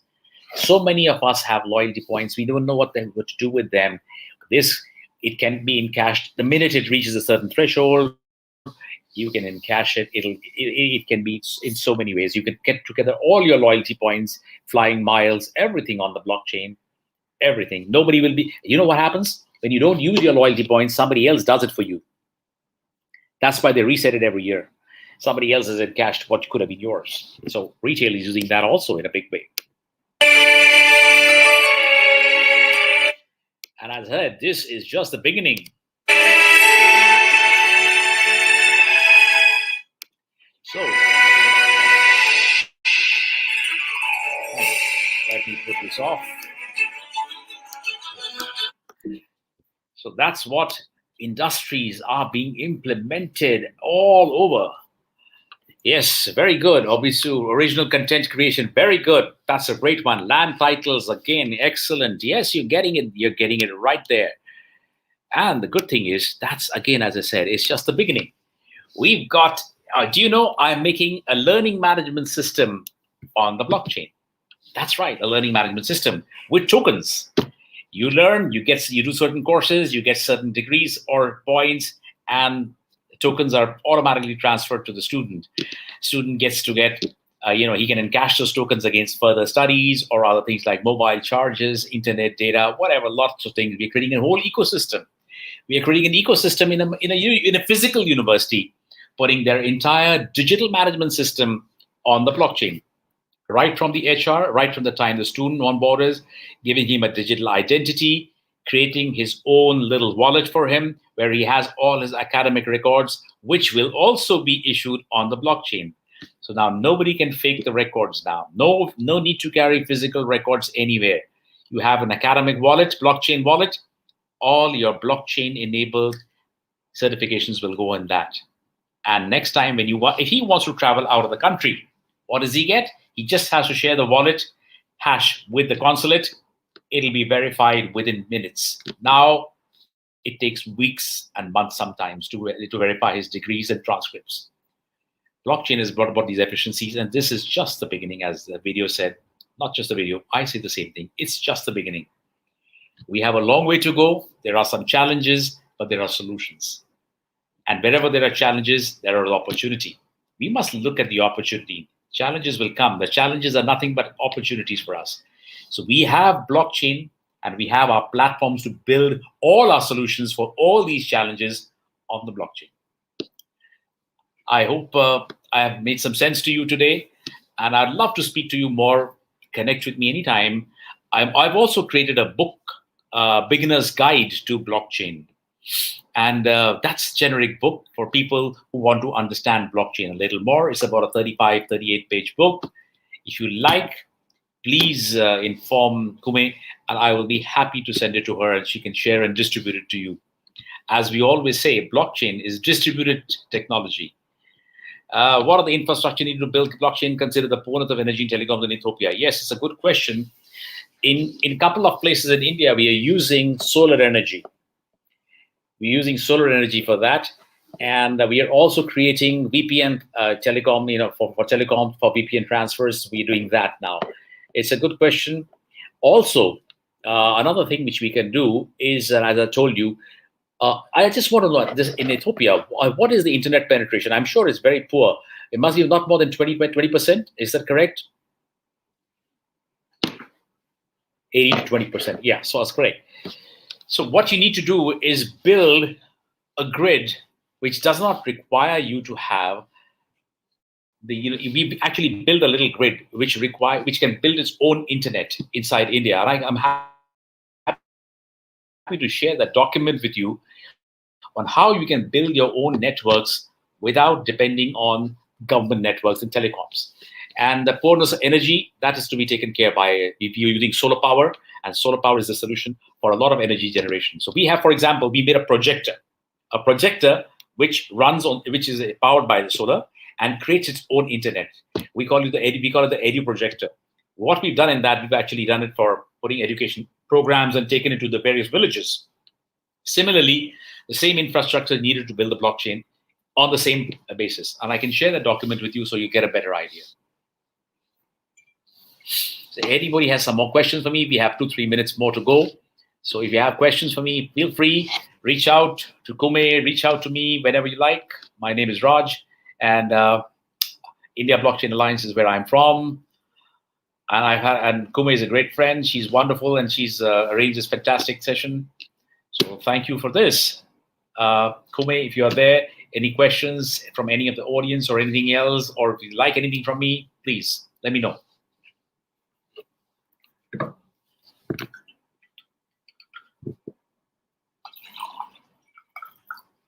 There you go.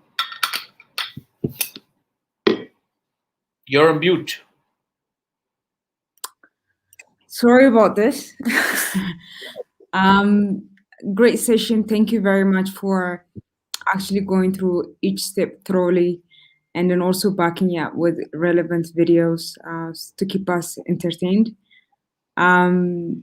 Basically, I guess it might be a quick Swift for a lot of people, especially in Ethiopia, because we don't have a lot of exposure in blockchain space. So I think what they can watch it. Block program. Let's do a program for you in Ethiopia where I will share blockchain experiences, blockchain news. We'll have an ecosystem where people can get interested in the subject. It's free of charge completely for you. Absolutely. And then what we can do is maybe we can plug it into your platform to get some of the news that is happening every week, so that people are informed on what's going on in the world of blockchain.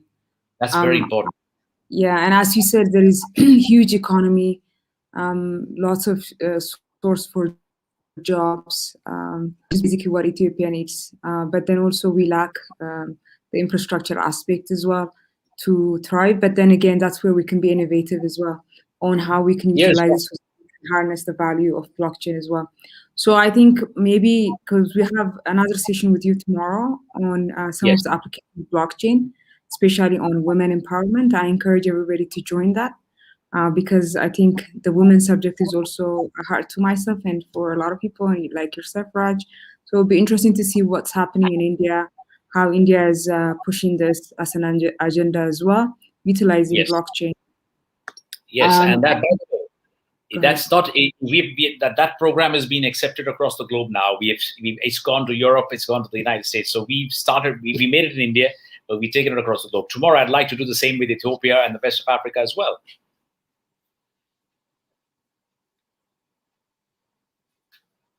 Yeah, absolutely. So, and then also I think what we can do is moving forward to see how we can plug into your platform, into our social media.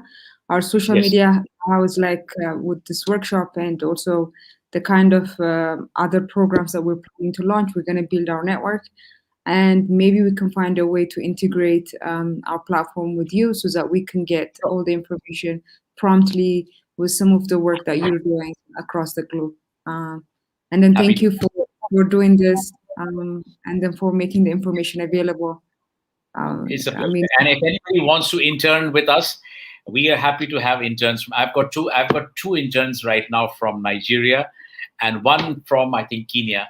working with me at IBA, by the way. Okay, fantastic. And next week we have some sort of career fair session, and I think I can talk about careers.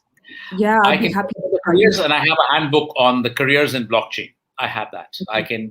We can distribute that as well. Okay, fantastic. So I will invite you to that session, and then we can do also, there is a university in Ethiopia called Juma University. They're driving a program in terms of how to facilitate to their students and graduates. We can plug you there and see, number one, it can be source of job, and number two, also you can promote the platform in terms of how people can be innovative in terms of creating their job and also be source of a job for others as well. So we'll continue working together. And thanks for dedicating your time, Raj, for this cause. My pleasure. It's my pleasure. Thank you, everybody, and goodbye for now. We'll meet again some other day. Take care. Bye-bye. Perfect. Thank you. So our time is up, I think. Yes. We'll stay in touch. Cheers. I'll see you tomorrow.